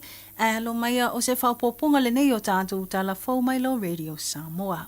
I talo to mua, ua whamau niamatu ina mai nei ele ofiso o whamau maunga New Zealand le Stats New Zealand, numero tangata nu Aotearoa o malanga ese atu ma ngai I Ausitalia e au mawai. Ma o whailoa mai to tono le tausanga e tasi e peo na whaalia I whamau maunga mo le tausanga lua o lua whai le masino te sema. E tolus fulu afe lava le numero tangata o tu Aotearoa nei mo Ausitalia. Ta ua e le so upo le ofiso o whaamaumaunga ia Sarah Drake, e la lata lava whaamaumaunga nei I le numero tangata na tu ua le atunuu I le tausanga lua o lo tolu, e peo na whaamauina e luas fulu iwa afe wha se lau le tangata, na nga I ese ma New Zealand I le avaitau. Whaamaunia mai le ofiso o le tausanga lua o lo wha, o le tausanga mua lea o na mawalunga I le numero o e wanga I ese I totono le kale na wha tausanga, talo mai le tausanga lua o tasi lua. Whailo le Stats New Zealand o le ata lava le tasi na vaaya ele ofisa, ma le tausanga lua afe ma le wha, ma le tausanga lua o tasi tolu. A o le numero lava lea e tō suru afe tangata e malanga atu mo Ausitalia. Na vaaya le pau o le numero I le na o le tolu afe I le vā o le tausanga lua afe sfun ma le wha, ma le lua afe sfun ma le iwa. Ata ua e Sarah Drake e peo Ausitalia lava le atu nu olo anga ia toile to tele mai New Zealand nei. E peo na ia wha amanino e 5.8% ma le ono suru iwa tolu se lau o tangata e anga isa o atu mo Ausitalia. Whailo e Sarah talu na amata mai o tausanga lua afe o to tele o tangata nu na whana nau maola e iatu nu I fafo. Ua whape nau mau I New Zealand. Ai o le toa telo tangata New Zealand lava ia po siti senio le atunuu, ua tu ua pe wanga I ese mo Ausitalia. I le tu mai ai o nei wha maunga ele I manofonofo ai la le vaenga o wha upwhai o le Labour, po le Labour Party. I le whaali ai o alato manatu e tusama le nei mata upu. I se whaalinga ta wala mai I lunga o penga te whailangi a le vaenga wha upwhai o alato upu I ai le taitai o le malo ia Christopher Luxon. Ma le malo, I le mawhai ai o no alato whaatino ni fuafuanga le lei, ina ia tuu I titi ai le numero tangata e anga I ese mai ma le atu nuu. Ua tua ia fo e le vaenga le leipa, le mawalunga ma le taunga tātelo le soifuanga, ua whetai ai nei ma le tootelo tangata, o le ala lea, ua anga I ese ai ma Aotearoa nei. A o tui nantu pea le tau au so swani o New Zealand I atu nuu o sa sae tutonu. Ua whailo nei I se pepo wha amtalanga ma le vaenga o puipuinga wha pea vaenga au New Zealand, le New Zealand Defence Force, I le malanga tu wai o ala tau sui I le wha I tua le lalangi. Ua wha maoni ai le awai atu wai foi o se sui e iai lona to mai e tali atu I mata apu maale ale. Po le vaenga o la tau whaingoa ino le Mission Critical. Whamanino le New Zealand Defence Force o le nei tangata o se tamaitai. Ma wanga I atu e wheso swani I mata upu I longo na mo mi ai le wheso swani mai se lava I mata upu maale ale. Ta ua o lo lato malama le leil I whaatu langanga o vaenga I nei atu nu. Whape o tu maanga I whanua. Ai mai so vaenga I le mawhai I ono whea ngai se ali I mase tamaitai. Ma o le ala fo I lea ua manatu ai le tatau ai lava o na ngai o se sui o le vaenga le nei o le Mission Critical. Mai whamauino le nei pōkalame, o se vaenga tāua lava le fisosoni atu ai nai tangata o loo whitai ia I maritele o whawhita oli. Mai e anga I fōi o lātou pōkalame ma o onga, I tūlanga ese umo atu nu e ono anga I atu wai. Ta ua le New Zealand Defence Force o le anganga lava ia mawhai ona tu ina atu o le lātou fisosoni nai tangata nu o ia atu nu, o loo mawalunga le awa noa e aafia ai I le tele o mta upu e alia I mai, e pe o whanau, tina matamaitai, whapea tua a mātutua. Inisa tala ua whamanino mai e leo le mawai o se tino. E nisi o sui o leo le ngātai whale, I whai tu e latane le moto para tūtai. A o tau sa ilia ai le tangata maulu po se taiva, na lipoti atulo na leiloa I ngātai whale o whatipu. Ta ue leo lo whanga solo vaenga te tauna ilo ma mautino ai o le tangata maulu lea. O le vaenga wata o le formal identification. Ai mo le sila fia o le na tau sa ilia po tangata maulu, na lipoti atu I leo na leiloa I le taia o le aso tofi, o le nei vai aso, po o le luasfu tolu minute te ai leitu lai 5 I le vaveao. Ma il whaasolo ai la o sa ilinga leo na whaonga ai le Police Eagle, e whesoswani atu I sui o le ngātai whale, I vaenga o le Search and Rescue, ma le Coast Guard New Zealand, a wā le whaatautainga o lātou sa ilinga. Mai tala muli o whaasala nei le tō ese se tala vau se fulwhātau sanga le matua. Ina ua whaamaunia le whaamsinonga o na molianga o le whasio tangata pai valea. Ila maliwai o se isi tala vau se fulu ono tau sanga, ya ene ta ena McLaren I Dunedin. I ripoti o le neimata upuna tula I mai le masino me o le tau sanga tānuai. Peo na tatui iai se I tulo e le u whaasala e nere I se naifi whai mea ai se I tulo. Ona o se fe ese e inga I le vā o I la ua nei I se whale whaatan pasi I Dunedin. I le fola si ai o le whai unga le whaamsinonga maulunga I Dunedin, na whaamaunia ai lo na whaia o se poloa inga e tapu ai le whaalawi loa whaalawi I tele o le ingoa o le ua whaasala nei. Po le vaenga o ta o le permanent name suppression. Ana ta ua ai lo na leta lia ma lo na te atu I tūlanga o le tatala ai I tua e au noa ma le whaamaunia o na mulianga. Whaalia e le tua ata mao e nere, ia John McLaren, le whainga tau na whaangaloina, le mea na tula I mai isi o nā talii. Whamawina I reporti e le whaasalaina e le a onga Trinity Catholic College, le ua whalpupui nei. Aina manino lava le tu umai o le unga sui o le whaamsinonga po le jury, e whamaunia le molianga o le whasio tangata paivalea, o lea talavou. E tolu tau sanga ma le tolu maasina o whaasalaina I nei, le talavou se fulwha tau sanga. Mao tātou talafona mo le nei tū lao le awa uli, whaafetai whaafonga mai, tō whaasoifua. Ua na o le Radio Samoa se furulima iwa toru a mo e tautuaina o e ilangu ngana fitu aso le vai aso.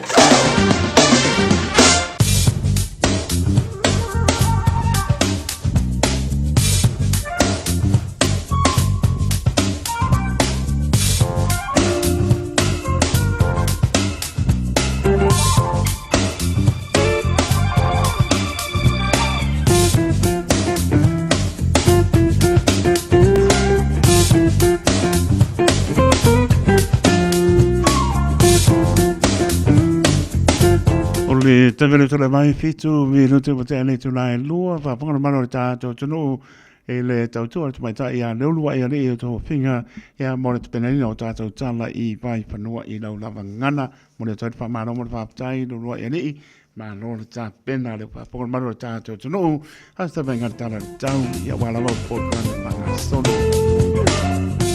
lo tu mo bela fa mawina ia ki lani so fitu mo lungo lo iai le mapanapana o lo ia ki lani o lona manu le po e se pulu ma le nua ia lo tu mau le pa oti munga lo aua oa pasolo atoa ia au ki lani se venga mo atai au le fe mai e po le leo le fe mai le tau atai au ia le fe mai hoi pa una ti munga pasolo atu le afi afi ia pela mono pa ia to ele o si le fiam tato I lo inga venga mana le li ia la mas tu langa mai lungo ne masi ia ma to te muri muri ta ia fa I lo atu le ngal ma pa ko la ka ia ke o kimu ia va pela isso e já no canal kaula me le Radio Samoa vai pa pengal e pa ia ko canal kaula I lungo masi ia ai le o ka si te mo le mele ia al na o le vainga le sa le fa me mana ia le tau ka ko ke o umana I tapo inga I le tua tala I foi o manu ia tatu o vi fa tai le tua sprono le bela fa mawina I le asa ia malona manu le fiafi e iwa lona maulalo mana I tau le sang fua sprono le bela fa mawina le sang fua ia malona manu le fiafi e se fulu ai mana ia tau me a wao po ni svaenga o kinani I le sang fua Patalo si o tato tono I Samoa la te tolo minute iwa ia le te le lua minute e iwa ia tato a lo mana ia tau la pe me mana ia tau lo manu e me lo awon spai ngole tono mana tua I lauta talo si o tato tono e pele o to ngano lua su riva le bela fa mo mai Samoa mo manu le fiafi e lua se polo mare lima a no fa tolo va benano fa mal mo mai pe o le ngalu e fa pua ne fati alo awa fa se la toa o se ai ngole na nga atu no tu o yang atu lau mua lo kwa ma fati munga se ia pa ia la vale pito I la lo South Island klai sete mo no tu ai ia o lo o fa penaon pa una ti munga le mafa au makua maru lua o se venga na tala de tau ia o lava por clame fa nga solo ina ua tu lai martato taimi lo 10 minute te ai le tu lai lua I le tau tua le Radio Samoa lima Eva tolu a mo patarvati a yo se fatu la wana mara inga manola fa tai pena po ia Ina ia ta ele tole pai ia li pele ia mala ainga me Australia mai la to umalama I lungo le apia folinga lungo le YouTube channel.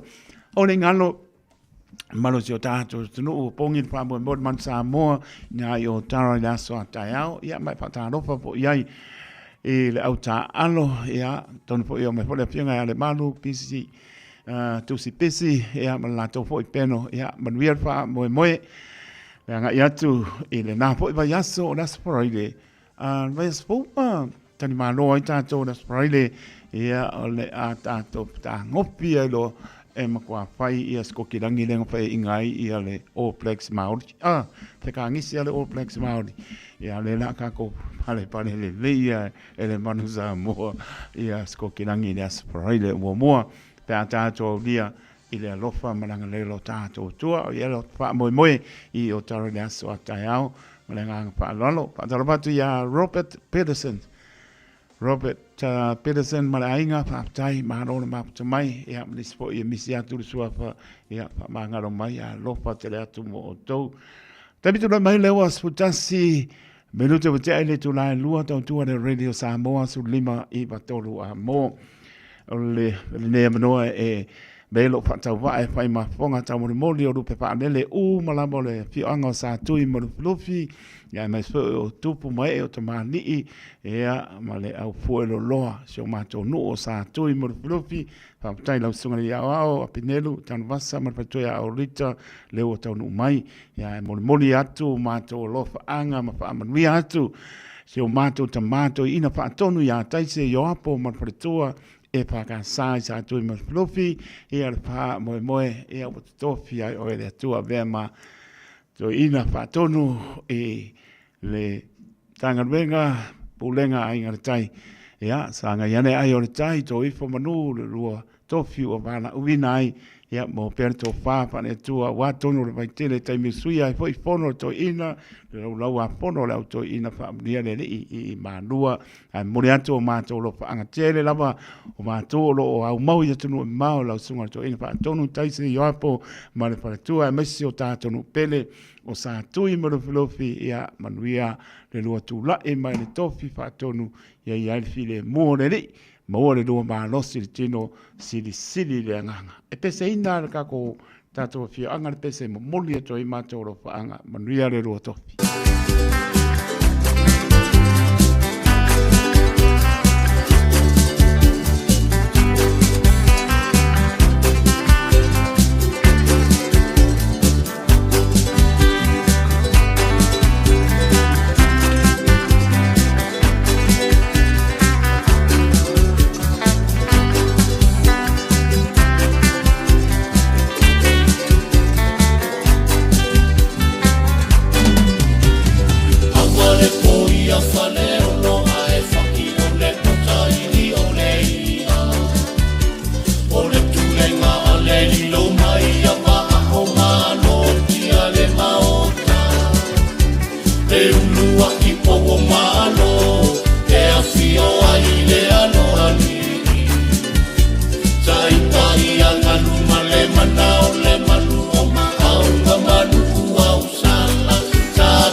na o le Radio Samoa se furulima iwa toru a mo e tautuaina o e ilaungangana fitu aso le vai aso.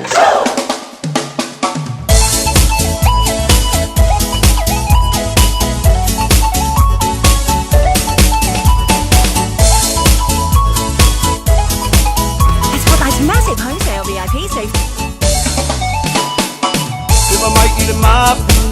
Le mapu tinga papia inai o ia na musika mali musika ileva pate ailo vai mai au maluenga vai au fica nei soita esa wia wo pia va ia te wa siva eva mai la ia le alfa i mai potara when you see your malai Helena wa okay Eva mai la ia Pela va o i lau fika A vela va o le musika Le mapu ai o tina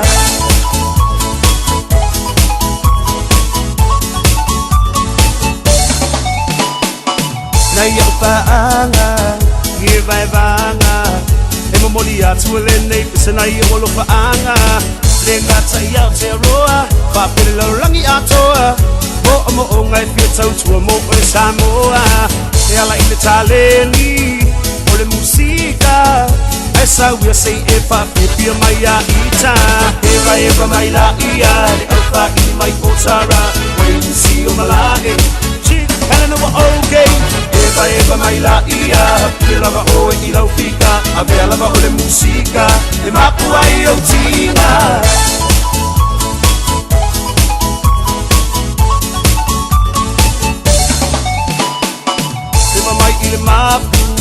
Le mapu tinga papia inai o ia na musika mali musika ileva pate ailo vai mai au maluenga vai au fica nei soita esa wia wo pia va ia te wa siva eva mai la ia le alfa i mai potara when you see your malai Helena wa okay Eva mai la ia Pela va o i lau fika A vea lava o le musika E mapu ai o tina Se fai mai o le nei party E pa o le nei party Ai a se foi o le musika E pisa le na party Paski mai lo i le mapu Oka e ua afu So mai lo ma le mix low So o singa o i lo wafu Se fai mai o le nei party E pa o le nei party Ai a se foi o le musika E pisa le na party Paski mai lo i le mapu Oka e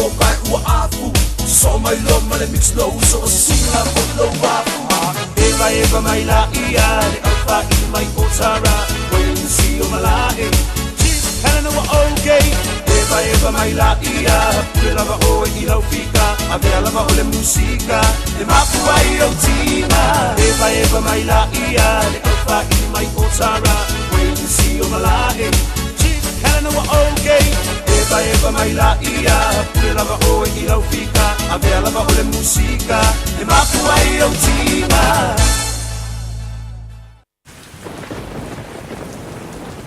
E te le mai loa le taimi o soi se lolonga. O e sauni. Aua e te whaatali se i te tele timunga. Ave ese o te ota mai tali vai o lo mauta. Wha mau le i lalo mea tō tino e ono wha aleanga ina. Whai le tau fuafuanga malo ainga. Mo le taimi o a wha malo longa.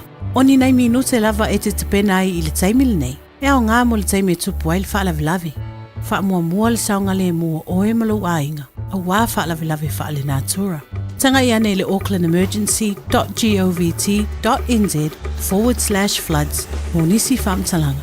Talofa lava, mai le tanika kas. A fio mai e fili sau piki apu, dapper cap, o komeki, pe suikia, to e leda ono foa. E lua se furu lea e mawa i le teminei, mai le lua se furu afe tala, iwa se lau iwa se furu mali, mai le tausanga lua afe se furu mali iwa, e o i le lua o lua tolu. Bahala au mai misa i le lua fitu o, pe fio mai i le tanika kas, i le fitu tasi fitu, Great South Road i Papa Toitoi. Wala au mai misa i le lua fitu o, fa o.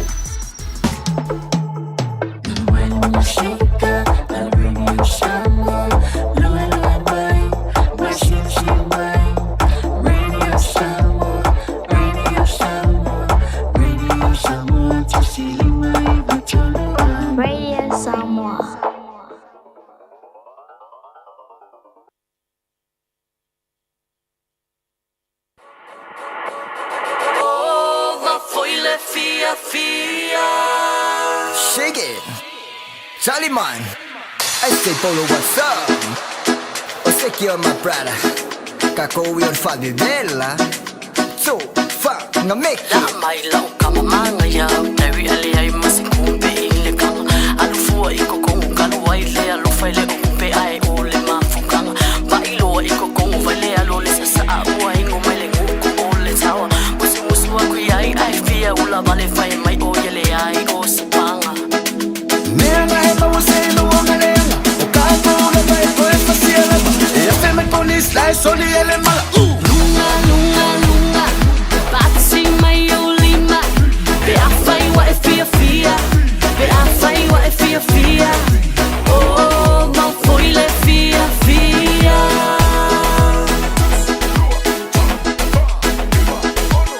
Lunga, lunga, lunga Lue lue mai lo ulu Be afai wa e fia fia Be afai wa e fia fia Oh, ma foi le fia Nena eba waselo wangalenga Ukako uleba eko efa sieleba Efe me police la esoli ele mala Lunga, lunga, lunga Fai, fai mali e maia Be afai wa e fia fia Be afai wa e fia fia Oh, ma foi le fia fia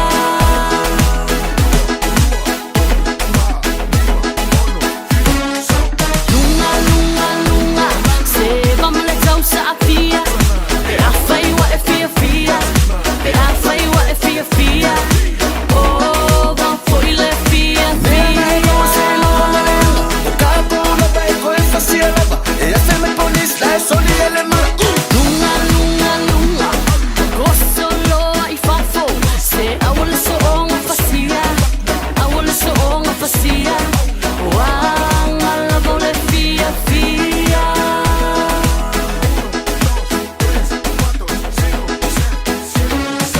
Lunga, lunga, lunga Ua opa fo i lunga Faanga kaloa longa fia fia Faanga kaloa longa fia fia O kako lava nga koe fasia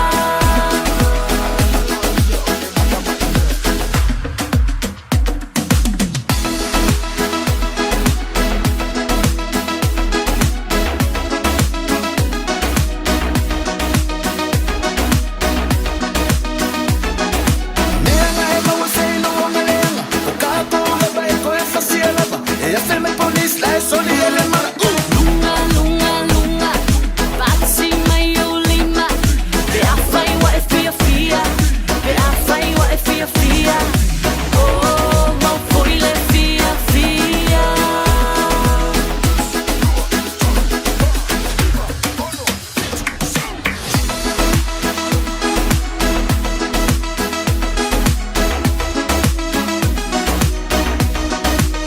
La mai lau kama manga ya Tawi ali ai masikumbe ile kama alufua iko kongu kanu waile alufa ile ukupe ai ole mafukanga ba ilo iko kongu vale alole sasa aua ingo mele nguko ole tawa musi wa kuyai ai fia ula vale fai mai oyele ai osipanga Nena eba waselo wangalenga Ukako uleba eko efa sieleba Efe me police la esoli ele mala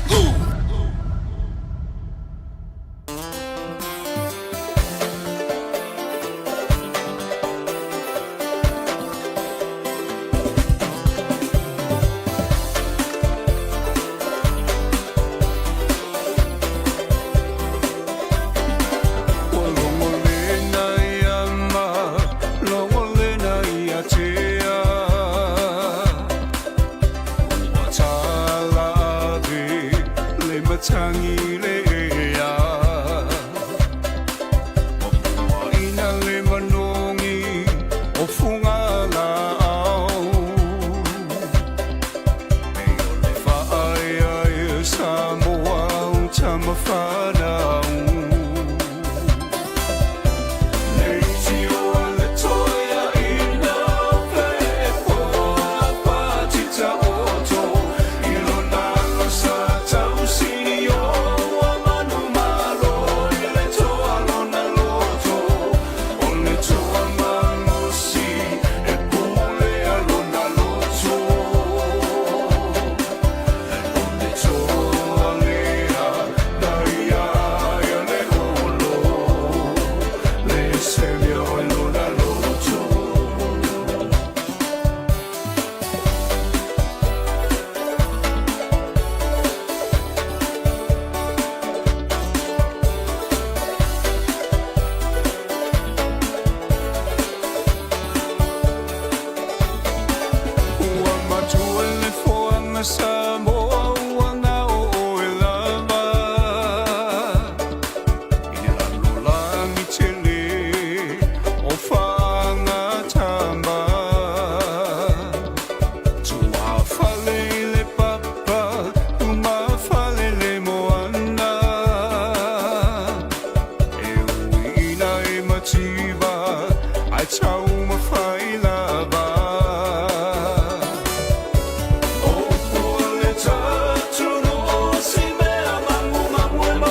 mateu ia mateu ai a fai a mafai o mamana awa e te whaavai vai ai a mana Samoa lau tapua inga me ona talo lua tuna mawhatai lo la lo fai vai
solo lo boko mawaluma koe o vai fo I male shuka e jam chonga senga ele o au se polonga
tele isau moe ini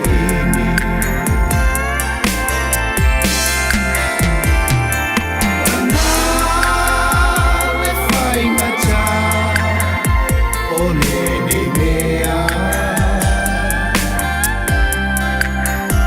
Laulo umachiva fa apea vale valea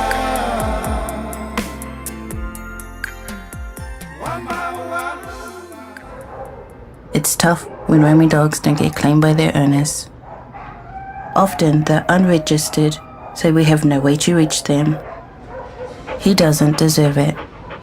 He just wants to go home. He never should have been allowed out on his own. If you own a dog, make sure it doesn't roam and make sure it's registered. For you, your dog and your neighbours. A message from Auckland Council. All together Auckland, Tāmaki Turiki. Mātou te whaia ni fo aroi le aso lava e te whio mai ai i le Shine Dental. Ai e ia inga whaapitoa. Mātou te salia le Afterpay, Zip, Q Cards, whaapea wins quotes i le Shine Dental. E whaia fua whaatalanoanga mai le ACC i le Shine Dental. Le aise tongi mo whanau i le bao le se fululua i le se fuluwalu tusanga i le Shine Dental. Talanoa mai le tongi ino le whainga o nifo i whaonga ai le Zip, Smile Now, Pay Later. Le aise tului i le Shine Dental. A whio mai le 5-5 Great South Road, Manukau pe bala aule lua fitu ono fafa. Lua fitu ono fafa mo le Shine Dental.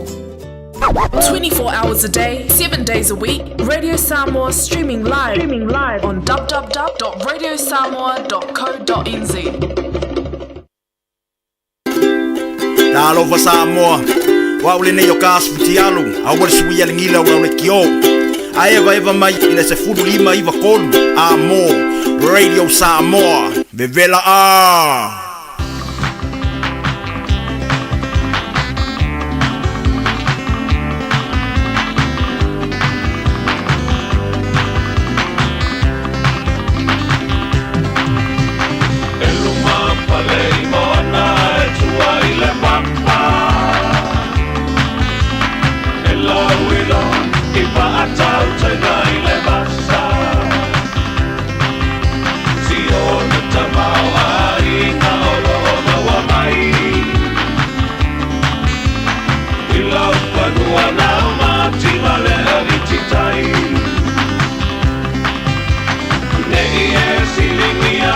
Samoa boy O talana o le lalulangi e te silapia Ai ngai le tai e ua e masani O le toto o e tausia le pea lapani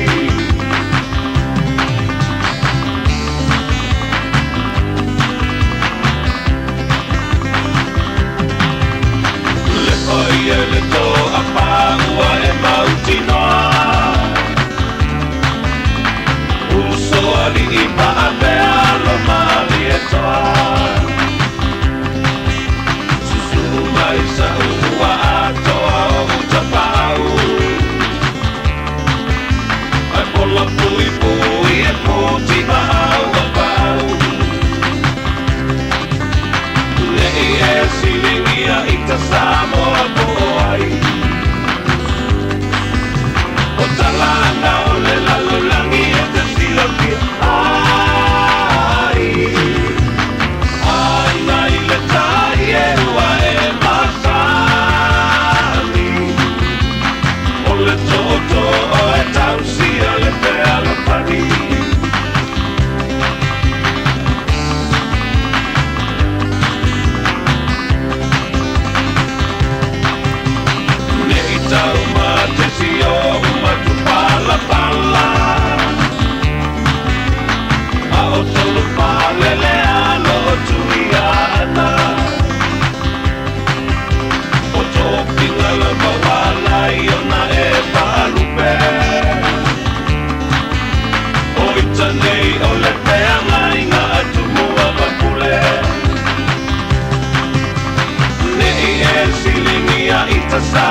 tala tu ole atunu ua mala malama ole ole na tau I bitalu mai le mamau so io ua mali e toa ua malo tau nei e filingia I ta Samoa ko ai o talanga o le lalolangi e te sila pia ai ngai le tai e ua e masani o le toto o e tausia le te alopani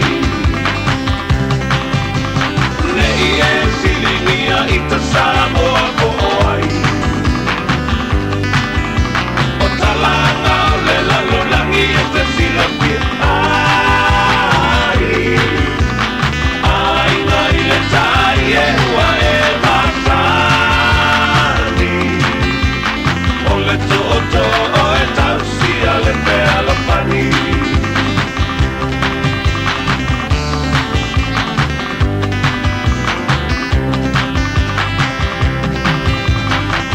Se pong mare o swa Felice Mikaele ia e kamo ai ngā tai. Por mai ia mai tai pe anga ia pa I tau pa o mo mo ia fa anga so la tina ia peawina mo I la to o manawa mai ai ngā tai ono.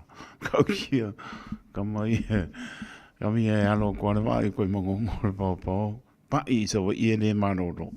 Kamai ngā kai mano no si e wa po ko lingi ala rongo po I kemi uma kai ya malo fa tai su dol minute ona tano le to lai tolu ya o sta tu fa ai u fianga ya de lu ya to finga ta to tala I vai fanua I la ngana fa nga so pole ta to proclame tani to la fast will inform fianga ya ta o sabe Harrington ya to te mafuta se pa fo ile to la e fitu le fia ya ona su mai pole su nga sau seu fanua ia pating poe vo mako kamanga osa ia nele yo or pa nga makar kasing el va beli mai taito o makar kasir va ver kwa kana ro nga valuta ia pa ko fo ma no ma to pa da no ve la to lungo le apia fo linga ia me so lungo le YouTube channel pa tai ia pa la vai misia ko so pa lo fa taito mo to ia pa pen fo au kilani mo tu yo lo fa fo mai lo fa tene atu pa tala fatu o tunu o mamau e le mamalu le tunu ya to fa tala fatu tau tua le Radio Samoa su lima e va todo a mo e le pengo fier o black sile ka longa le so na me silim ta wa to fa pe to lima ia kama malo mo ai kai kai lan ka ko como a di sabia le wa soi captain le wa ka wa venga nga wa Ola bea mako kama bane fa punga tu mako kama fa ka mo le Crusader kama Scott Parrott ya fa le tonu na au ya le lavale confike nei ya ma losi le ya awale sawele ma losi le ke o ko la bea ai to fa na ya la to le fe mai la to sa no nga po la to mo ma o se tu la mo le o fia I lato ta anu pa tasi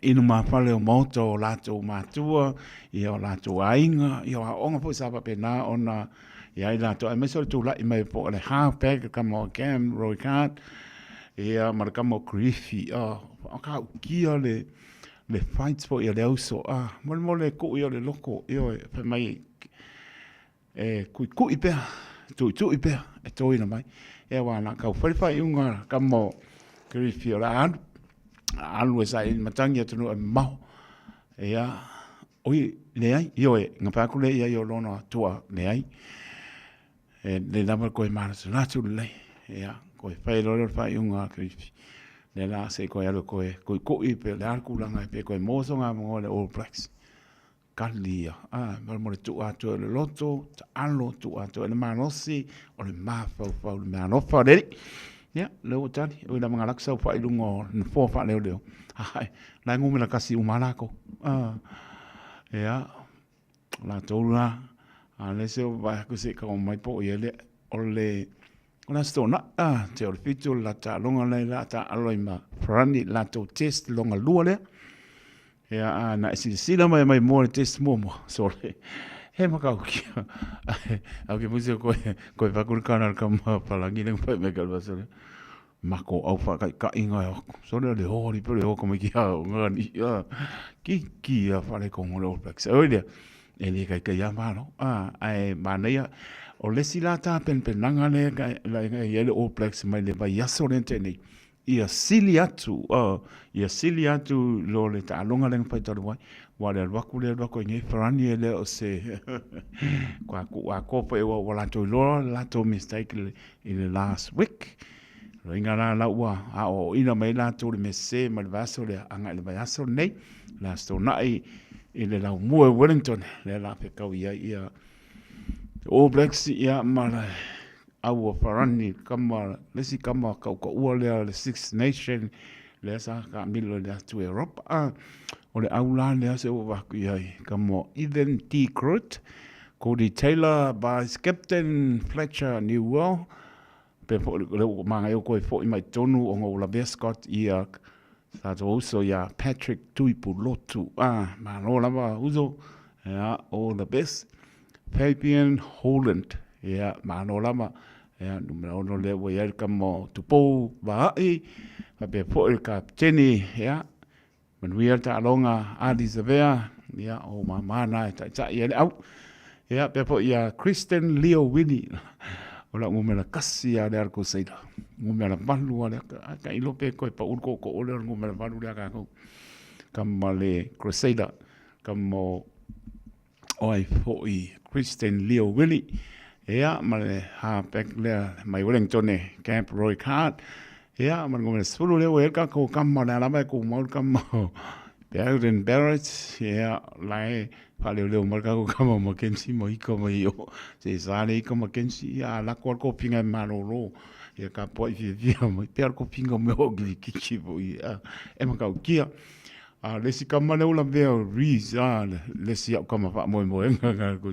vai ka mo le le ula veo ga no fa le lau su tu danga mai ai le so ya no sa mo kama Caleb Clark ya le wa sui mai ai ya le uta to nga tu sulua le wa ula i mai fo kama Jody Barrett o le spoi vice captain le ya mar kama ho le ka ua wen konge Billy Proctor ya ma le sufa le sa sul le o sipi mai Rico Yone sufa ma le man of the match last week kama Will Jordan ko skwa mo wala kama zulima kama Marco Seidari kama Marco Seidari mo score ka no ngai ya ka si Manuel na to on o Blacks ka aloma le au le frani le asto na ile mo Wellington ne ya ba pe po ta to manu sa mo ya Manuel la ta po ina sa mo ka po ile All Blacks ta to ta po i po ma sa mo ka ko awa ia tu ia yo to pe ngano mo ta to loto ya Manuel la ta po ina sa mo le lofa malanga le to ya me so la pe ngano pa ia le tu ya Manuel la ta po ina na ba ya so va sport ta longa le man sa mo ma Scotland tali malona ta to ne Australia i Eden Park ne la ka mo ele manu nga ai le dia nga ma Scotland ya Manuel le no to le man sa mo ya ma so le peno le la to foi fa to tia tai matani ai nga le malu to specie ya ma le la to peno ya Manuel ta longa mo la to manatu ya pa ton po la we foi ya tamata alo Manuel ta longa le man sa mo ba spo ile lofa lo ta to tua ta ele tole pa yali tina pa tai na Manuel mai Robert Peterson pa tai ma no le mai na pa se uso ya tonga tu le moe Manuel foi nga wengo to ne yaso ya ila to umala mo pe ngai nga wenga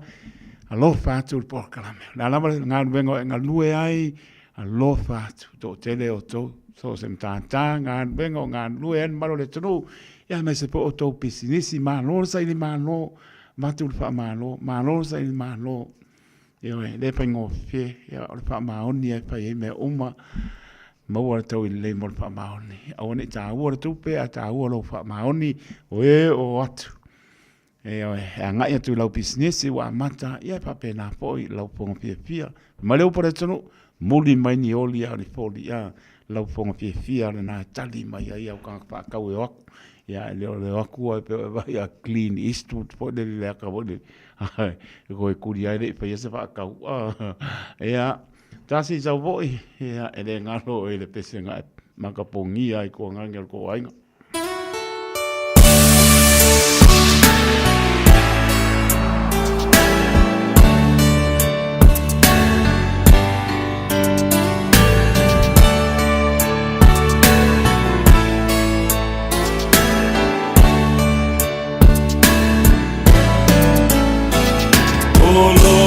Toi tu si mai na ne fuai langwai ilona mai na muli vai ai lang tu si be afa a be fea ona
Tanga fau senga lo mafofa sili ai fai ka na ku waku oe ke alu lo wa fa ma lunga fa ving kan wo fu mo fa se ka fa ga ka ma ku fa kas fa ka li ai ne fa ba ai pangale Salu vale lo kamua opo Au keko Pule lava oe lolo A samia ingana Au e ke alua mau Mai manga kua figa si o mau Losa o lo tomana Ua umata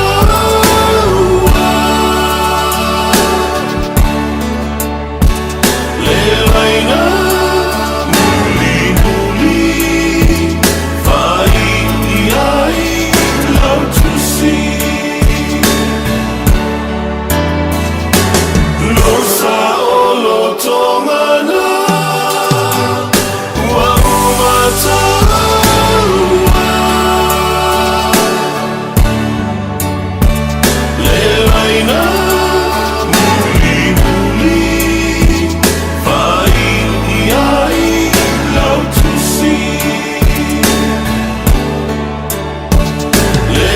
ina muli muli fai ai lau tusi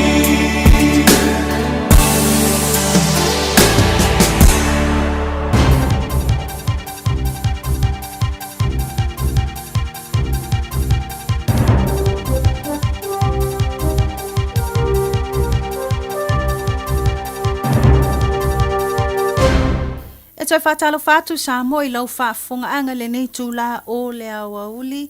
Alo maia o se whaupopunga le nei o tātou tala fau mai lo Radio Samoa.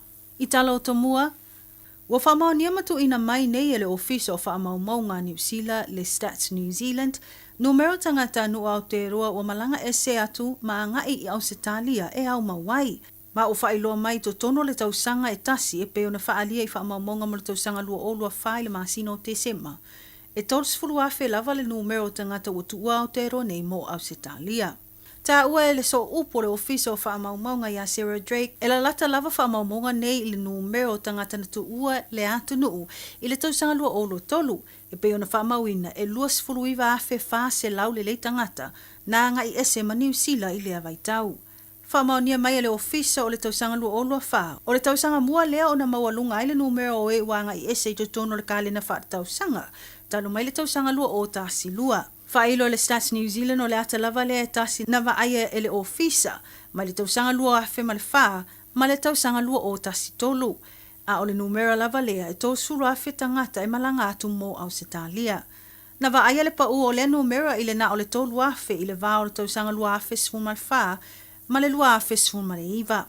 Ata ua e Sarah Drake e peo Ausitalia lava le atu nu olo anga i atuali to tele mai New Zealand nei. E peo na ia wha amanino e 5.8% ma le ono suru iwa tolu se lau o tangata e anga isa o atu mo Ausitalia. Whailo e Sarah talua na amata mai o tausanga lua afe o to tele o tangata nu na whana nau maola e atu nu i fafo. Ua whape nau nau mau i New Zealand. Ai o le toa telo tangata New Zealand lava ia po o siti senio le atunuu, ua tu ua pe wanga i ese mo Ausitalia. I le tuu mai ai o nei wha maunga e le imanofo ai la le vaenga o wha upwhai o le Labour, po le Labour Party. I le whaali ai o alato manatu e tusama le nei mata upu. I se whaalinga ta wala mai i lunga o penga te whailangi a le vaenga wha upwhai o alato upu i ai le taitai o le malo i a Christopher Luxon. Ma le malo, i le mawhai ai o no lato whaatino ni fuafuanga le lei, ina ia tuu i titi ai le numero tangata anga i ese mai ma le atu nuu. Ua tua ia fo e le vaenga le leipa, le mawalunga ma le taunga tātelo le soifuanga, ua whetaya i nei ma le tootelo tangata, o le ala lea, wanga i ese ai ma Aotearoa nei. Au tui nātu pēle tau au so soani o New Zealand i atu nuu o sa sae tutonu. Ua whailo nei i se pepo whaamtalanga me le vaenga o puipuinga whaapea vaenga au New Zealand, le New Zealand Defence Force. I le malanga atu wai o ala atu sui i lea whaitua le lalangi. Ua whaamaoni ai le awai atu wai foi o se sui e iai lona to mai e tali atu i mata upu maale ale. Po le vaenga o ala atu whaingo ino le Mission Critical. Whamanino le New Zealand Defence Force o le nei tangata o se tamaitai. Ma wanga i atu e whesoswani i mata upu i longo na mo mi ai le whesoswani mai se lava i mata upu maale ale. Ta ua o lo lato malama le leil i whaatu langanga o vaenga i nei atu nuu. Whaape o tū maanga i whanua. Ai mai so vaenga i le mawhai i ona whea ngai se li i mase tamaitai. Ma o le ala fo i lea ua manatu ai le tatau ai lava o na ngai o se sui o le vaenga le nei o le Mission Critical. Mai whamauino le nei pōkalame. O se vaenga tāua lava le fisoswani atu i nai tangata o loo whitaia i maritele o whawhita oli. Mai e anga i fo i o lato pōkalame ma o onga. I tū langa ese umo atu nu e ono anga i atu wai. Ta ua le New Zealand Defence Force o le anganga lava ia mawhai ona tu ina atu o le lato fisoswani nai tangata nu o ia atu nu. O lo mawalunga le awanoa e aafia ai i le tele o mta upu alia i mai. E pe o whanau, tina matamaitai, whaapea tua a mātutua. I nisi tala ua whamanino mai e leo le mawai o se tino. E nisi o sui o leo le ngātai whale, i whai tu e latane le moto para tūtai. A o tau sa ilia ai le tangata maulu po se taiva, na lipoti atulo na leiloa i ngātai whale o Whatipu. Ta ue leo lo whanga solo vaenga te tauna ilo ma mautino ai o le tangata maulu lea. Wal vaenga wata o le formal identification. Ai mo le sila fia o le na tau sa ilia po tangata maulu, Na lipoti atu i leo leo na leiloa i le tai au le aso tofi o le nei vai aso. Po o le 23 minute te ai le tūlai 5 i le vave au. Ma il whaasolo ai la o sa i linga leo leo na whaonga ai le Police Eagle e whesoswani atu i sui o le ngātai whale. I vaenga o le Search and Rescue ma le Coast Guard New Zealand a wā le whaatautainga o lātou sa i linga. Mai tala mulmuli o whaasala nei le tō ese se tala vau sifur whātau sanga le matua ina ua whamaonia le whaamsinonga o na molianga o le whasio tangata pa i valea. I le maliwai o se isi tala vau sifur o na tau sanga ya ene ta ena McLaren i Dunedin. I ripoti o le neimata upuna tula i mai le masino me o le tau sanga tāluai. Peo na tatui ai se i tulou e le u whaasala e nere i se naifi whai mea ai se i tulou. Ona o se FSSA inga i le vā o i la ua nei i se whale whaatali pasi i Dunedin. I le whola si ai o le whai unga le whaamsinonga maulunga i Dunedin na whaamaunia ai lo na whaia o se poloa inga e tapu ai le whaalawi loa whaalawi i tele o le ingoa o le ua whaasala nei. Po le vaenga o ta ua le permanent name suppression. E na ta ua ai lo na leta lia ma lo na te atu i tūlanga o le tatala ai i tua e au noa ma le whaamaunia o na mulianga. Whaalia e le tua ata mao e nere ia John McLaren le whainga tau na whaangaloina e mea na tula i mai isi o nā talii. Whamawina i reporti e le whaasalaina e le aonga Trinity Catholic College le ua whalpupui nei.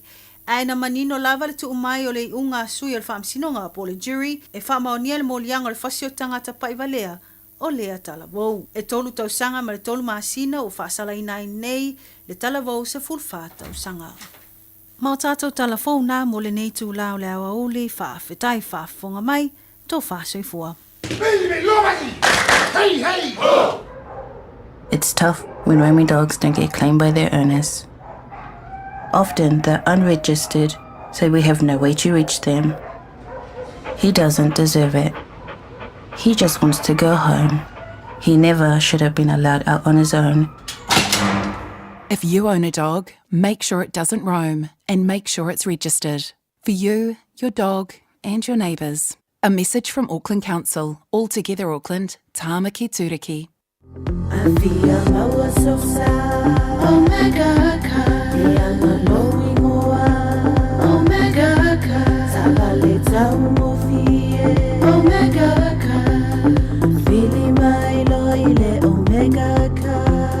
Omega Cars, lua selau Cavendish Drive i Manukau. Po le telefoni o iwa lua fitu 5 tasi lua. Susu mai Manukau ne Omega Cars. Umalole keisile Omega Cars. O mana o mie oe po se siolo a inga se fisosoani tau fe malanga inga mo New Zealand. I mata au poe pei o le vaita mai no whanau po o ngaluenga. A whai o lau tali o le ioe, wala au loa Ken Ferniho o le Fern Immigration Services e iaila na laisene. Ma ua silia ma le se 5 tau sanga o lana tau tua. E toa tele tangata o fisosoani i ai Ken, i mata upu tau fe malanga inga. E au fia ai mata upu na o atu le tribunal, ma apili le minister. Tanga iane le mato Facebook, ma le upenga te whailangi i moli mau. Mo nisi whamtalanga, wala au mai le Fern Immigration Services, ma tala noa ia Luisa, i le oiwa, lua ono lua, tolu lua lima tolu. Lua ono lua, tolu lua lima tolu. Po le o lua tasi, tasi lima tasi, o lima.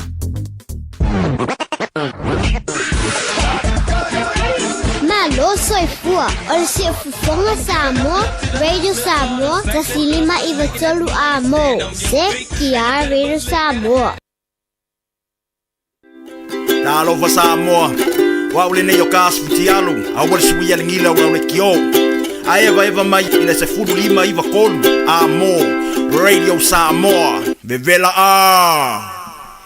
Tavi tula mai 10 minute wa te ane tula tolu nova pongola malo le ta tonu tau tu muli mai ta ia le ulua ia i to finga boli fa malo ma fa tai ele mai ta ia lulua ia ni mo le ne po be aso ia le po ia tu i mo to malo ia le po va suppose fa po ta to tala i vai panua i me na tupu me la tupu me wo umana tupu ile pa ponga ta po an malo ta tonu ia pa malo pa le malo tonu nisi wa tu tolo fe amangan venga malo le ngalo neso la to wanga te amangan venga pa manosi mai se ole ai pa le lungo le awana to no nia po ngan venga ia me spo i ia le tau lo tātou whenga i e na mānu lū, pa ura timu, ma se runga wala, i ole nā, ua e tanga i ai, pa uta uta le ai, whailo pa uta uta le ai, e le pui mai o le lii, o na awalofa e marutia, maro le tātou tunu, pia lava, tālolo i le aso, au tātou a ngai tuari whae unga neva i aso, na lo lava, po ele tāpo inga, tu a sina, le a toro tātou tunu, te inu po ele au whangara mga tutoa, pia le tua, ya ma no pa tai lo to ta po inga ya ma lo to manatu mai te ria ina to tu ale Radio Samoa so nima eva tolu a mo mai tato fasi silanga pe a fai sa o si ka ko ko le sima singi na le ro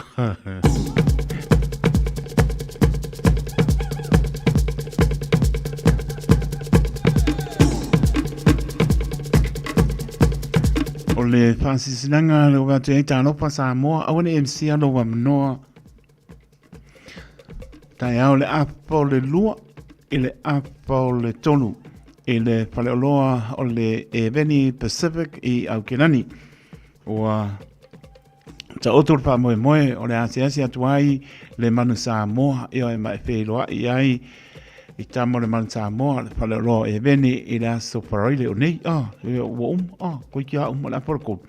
Io lo no le ai so wata ya maputa pamria tato au ya walan ta longa va yaspo tele papto e veni pacifica ile aso o se aso pia mo tato malawa pe no ya tao ele temne e nga okumu nga John Coulter Drive i Auckland Airport Shopping Center pasa nga ya marke FC yo e momoari o ya e veni Pacifica ya le fa yalo kama kanga e maka kia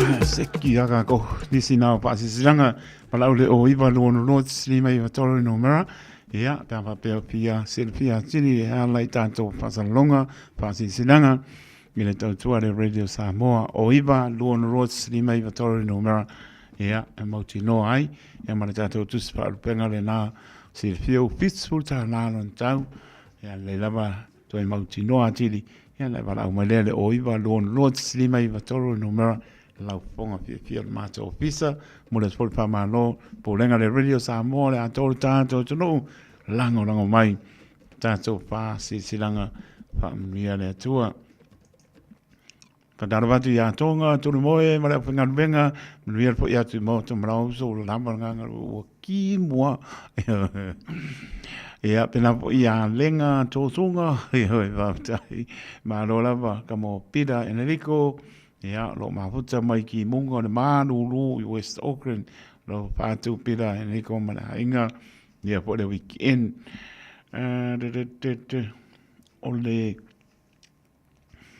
ole ngalo ya ta tono faile tu el fulu ya le lava to fa manatu a pele fa lo tu el fulu le na po tu anga lava nisi o tanto tanga vengo lo pena lang mai ia tanga venga so fu mano roina mo tato umanama ya pele pele tu fulu ya nga etan no lau fu mai para ainga ya me se foi ya nisi o tu ya covid ya va pe o misi ya le la bartan no e manino ai ya nga do ale me ka ke ku ai ale nga ke o ya le na o manu ru o fulu ai fa nga po le tani puni ponga nga mano le tu lo me te anga ia te ai pa pe o mano si pulu ia sa ngole mo mai po inisi au ngi ava ku pulu lai ku la ia le la berta to fa maori ve ia nga ia wa so i po mano lo ni mano ta to atuno ia te tono lo ia la va inga mo o ia tuno ma sa mo no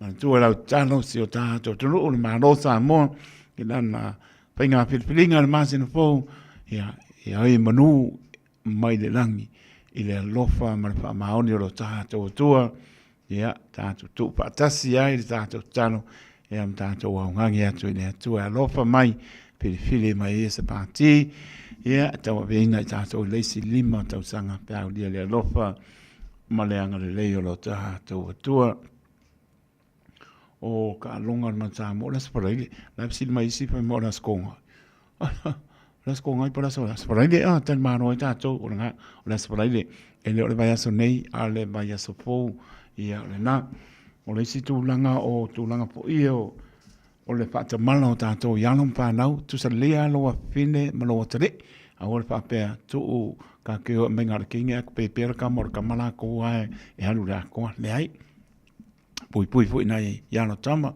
e le tusa voi pe ona e le mena tupu mai manureua e a lo sa ili pea e a me se foi le vendo lo fianwa e ngai i Royandale i manureua e a lo mata i pe ya onga e a manisio a onga ia ia nai to mai point tau pikia ina e a pe la mo fa tu ku sa leia o fa pito i lo one load a to mai tai tu sa leia a ave folo ka li tu sa leia ai ku sa le lo se i vanga bo fa piko mo ia ka si ia del jono ele ima ku va benga sa umana ia tato fa nau pa mnia le pe ngai fo mano longa ia na ia fa nau to fo i ele ba spo na bi lutel tato programa think a minute a winatu ile ngana pere tania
Malova Samoa wa ule nei o kasu tialu a wale suia le ngila ura ule kio a eva mai ina se fudu lima iwa kolu a mo Radio Samoa vevela a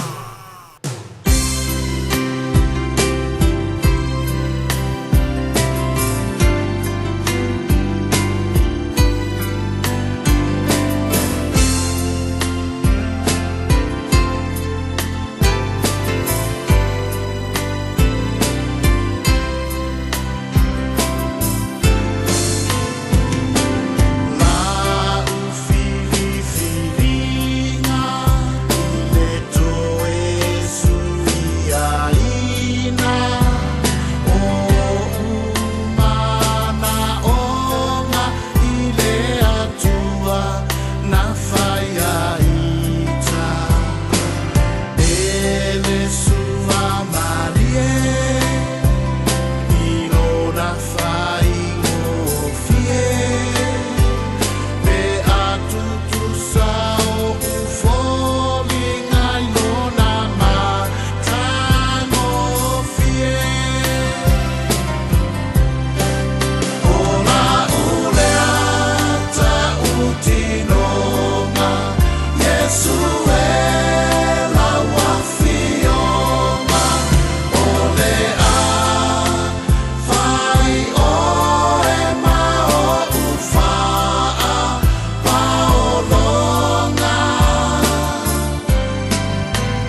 se po mani o le sumare ya o ya panga mani yo po emocionalo ya chana pa valu mali pese o la u tau tonga i le to ma tango fi ia va pe fo ile trenga le pa i cho fa i lua ma le tamata ia mele na ulino winga o ma tanga ma tango fi mo la sumare ya o panga mani keep your eyes on the malu stiti please e maka ia pa le malu ai po le yo o le pale le wa los primera minute o te ai tu lai tolu ne minute una tu tato por clame think a minute ia una tu ngana peritania te po lo tau ro pena ona lo tau wina tato pe pa ponga le malu tato tu no ne po ba nga po I ole a fiafi po la oli o le asporoile suta se yu lai lo oro lima to pata lofa to le ngang pa lo e le mamalo o tato tro ma lo pane ma lo le polau so I fu mo rian malo tato tro u lava nisi o lo ngai ma pa no noanga nisi pele ma tanga o mo ser malanga maniu tato te le pa no ai na tato fia ma vi I le atua ngan venga le lei na ia whao ngai nai lo lato soifua maula. Pai mai lo lea, ta lato le tonga mau, o ro iai le oli ma le fia. A muie oti o le li, ua mapu atu, ia lato ngan wenga ti ngā. O a lato ngan wenga e muli ia I lato. Ha mai se pere nganga o le li. Ya inga fa no alofa te atu. Ni se le ato tore marosi. Ya ni alofa le ilana fa mano longa pa yatu pa yane pa ifo maua to marosi. Tato te au nai mo ia molona pilingano. Pa te tene se o tonu e pele le loto. Ho ia tangata o to manatu mai ai te riaina o lo fa tau wa ai te me nganu nue ai. A matan mania la nganu inga fia.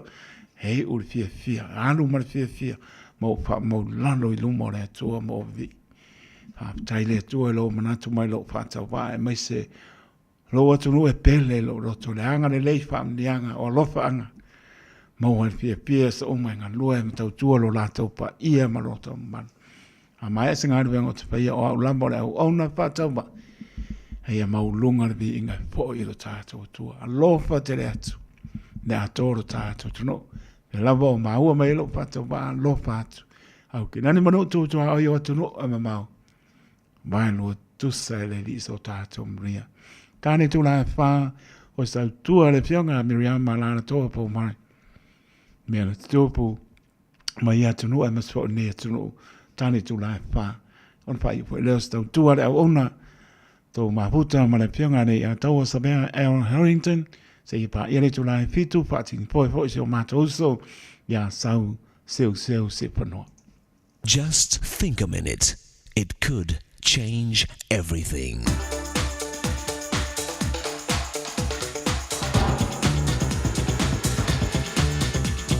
Think a minute. Throughout history, the hopes of a family often depended on the son. Parents and daughters would sacrifice to help the son succeed. Well, almost 200 years ago, a family in Yorkshire, England had 3 daughters and only 1 son, named Branwell. Branwell was considered the family's smartest child. At a young age, he showed amazing talents for art and literature. His drawings and paintings, as well as his poetry and other writings, promised him and his family a bright future. So for years, Branwell's 3 sisters worked and saved money to help their brother get the education and job experiences he needed to reach his great potential. But again and again, Branwell wasted the opportunities that his sisters worked so hard to give him. Even when their brother became a drug addict and alcoholic, his sisters still continued working and trying to help him succeed. Sadly, to this day, Branwell's paintings and writings remain unknown. It appeared that his sisters' many years of labor and devotion to their brother's dreams were wasted. But you see, during all those years, while they were working to finance and support their brother, in their spare time, usually at night by candlelight, his sisters themselves tried to do their own writing and live up to their brother's writing ability. But unlike their brother, they succeeded. In fact, all three sisters wrote famous books. Anne wrote the novel Agnes Grey. Emily was the author of the classic Wuthering Heights. And Charlotte wrote the famous Jane Eyre. Anne, Emily, and Charlotte Bronte. It's wrong when parents choose a favorite child. But God never fails to love each of his children completely the same. In fact, every child of God is his favorite, son and daughter. Only God is able to love like that. So why not ask the perfect Father to be your father? Today you can become his child. Just ask him to forgive you for living your own way and to take control of your heart and life every day. Then the rest of your life, you will have the privilege and joy of being his favorite child. Just think a minute. If you'd like a free CD of our top 40 programs, write to us on the internet at www.thinkaminute.com and catch us tomorrow at this same time when we stop and think a minute.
Yesu lo mātou taiala se whamania evangelia Wesleyana me tisi mai o tau.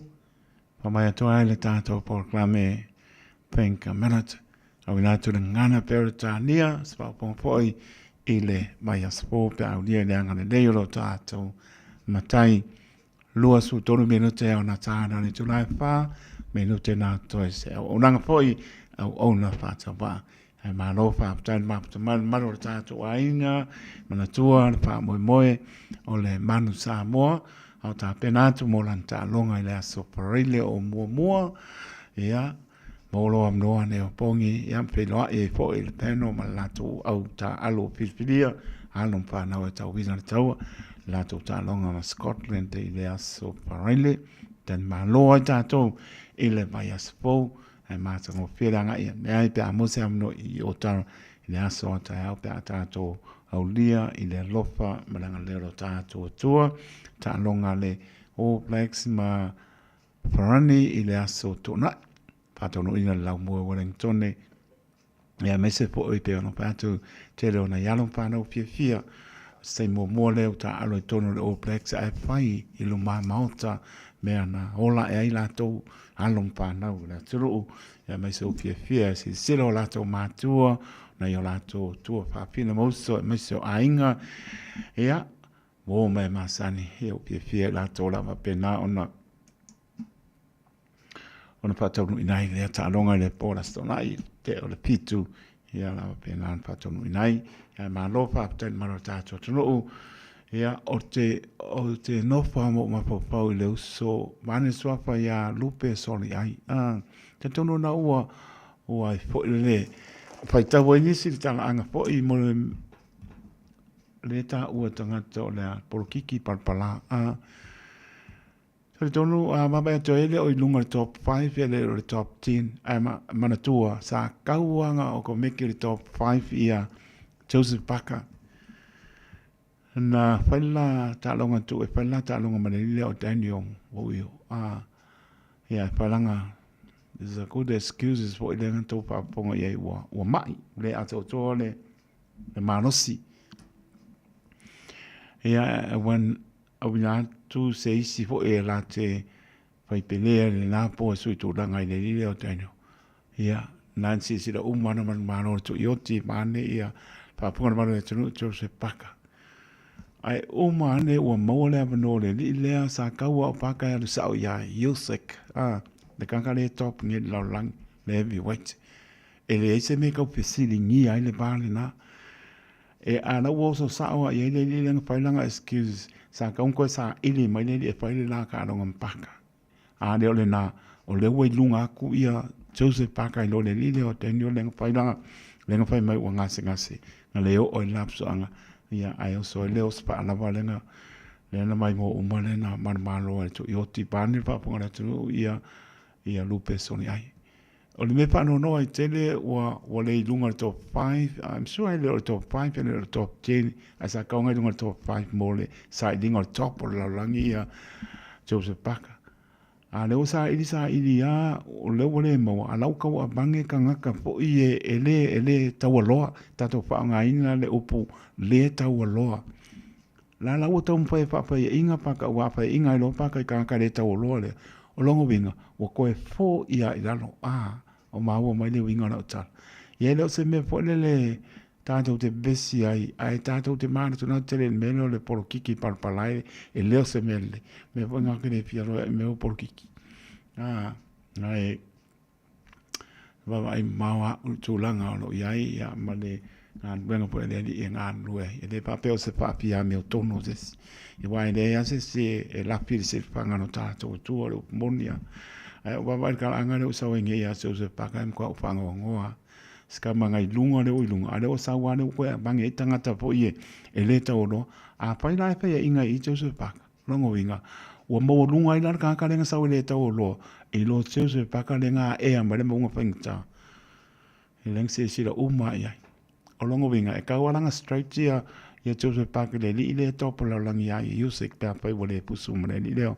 o Daniel lenga dengan pepelo pe me o ma ya le musinga mga boy te ya Joseph Parker o ni la pusu ai mangingo e fa ya ingai dengan fa inga mo mo ai yo dengan fa inga mo mo ai ala retain la dengan ma ai ya man tu ane po le alo le tu wa ta o ma se o ta tu no pe wa ku ini sila ya Joseph Parker ba ne swa pa lupe so le Samo ele le ane ai lungo le ta ba yo Samo ta to stano po mo ne tele ia Paini awala le leia ka lo fa tau taina ia mo por klame pa nga solo le wa ka fai ya ka le tau role o va ku ku fo ye ia tan se malato lai a mai isi ka mo lunga ku sai le mai mo pa me le pe tau na la ka fai e ese to pa ka banner so ia ba ne le sat ia na tato musika e se ruo tau ba vai tua ia ma mi la vale ken le alofa malanga le leio lo tato tua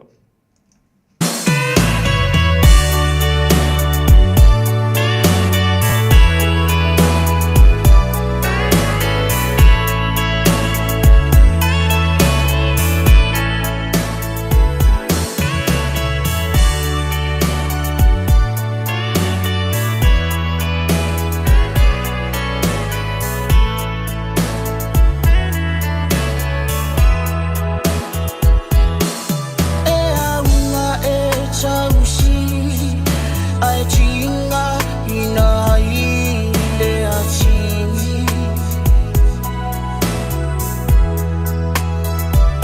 Be o se fale e chuchulupe e mafua mai ona o se vivi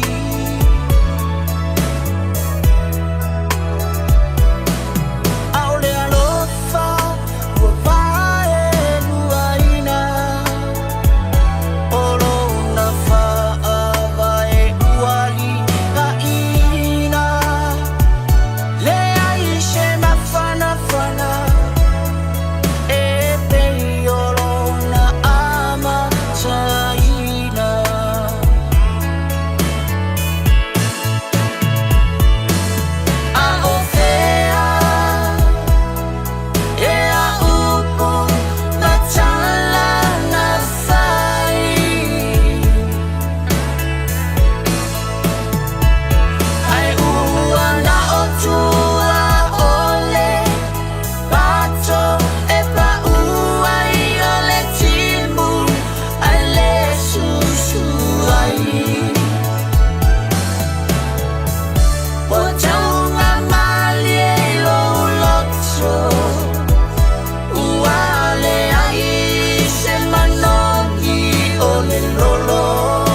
lava. My name is Longito Lafo from Takeo Bay. You're listening to the international voice of Samoa, the one and only Radio Samoa. Tasi lima iwa tolu amo. Hey, do me a favor, please. If you wanna smile, don't change that dial.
Sipong Maria Swao Fili Semikaele Ioe Tama Samoa Langolango Lawan Samoa Le Wei Lau Whanua Nei O Atai Apel Whamoi Moi Nai O Tara Whamoi Mole Pe Amole Amnoa Anga Ia Ni Iai Ia Mese Tani Mahano Tatou Ila So Pareile O Momoa Mnier Whamoi Moi Mnier Po Lau Tapo Inga Samoa Whamtai Tēne Lama le ato Samoa me se lau whanau pa ia ne atua, lau tau tataro le mātou tau tua pai pea, via pai vai lau tau tāpua inga, pa mnia po i ne atua, tai mora mapatanga ne yaso, i po ia meso ne vai yaso, ia po i vi inga ne atua, le ias pai vai asa ma se mau Samoa ne tunu pele, tau mpai lava ina ia ato liur sa PCR sami, maane lau whaponga.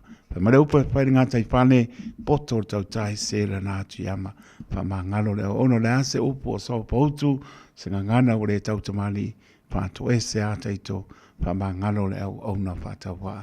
Mrian maro taha tau tunuu, mnuia po i po panga mala msingo to ne aso, ia mai se lava le wiki enu taha tau a ngā iai, mua au mure aulo taha tau tua, ilo tau soifua. Taito taloto le au ona, soifua, ma ia manuia.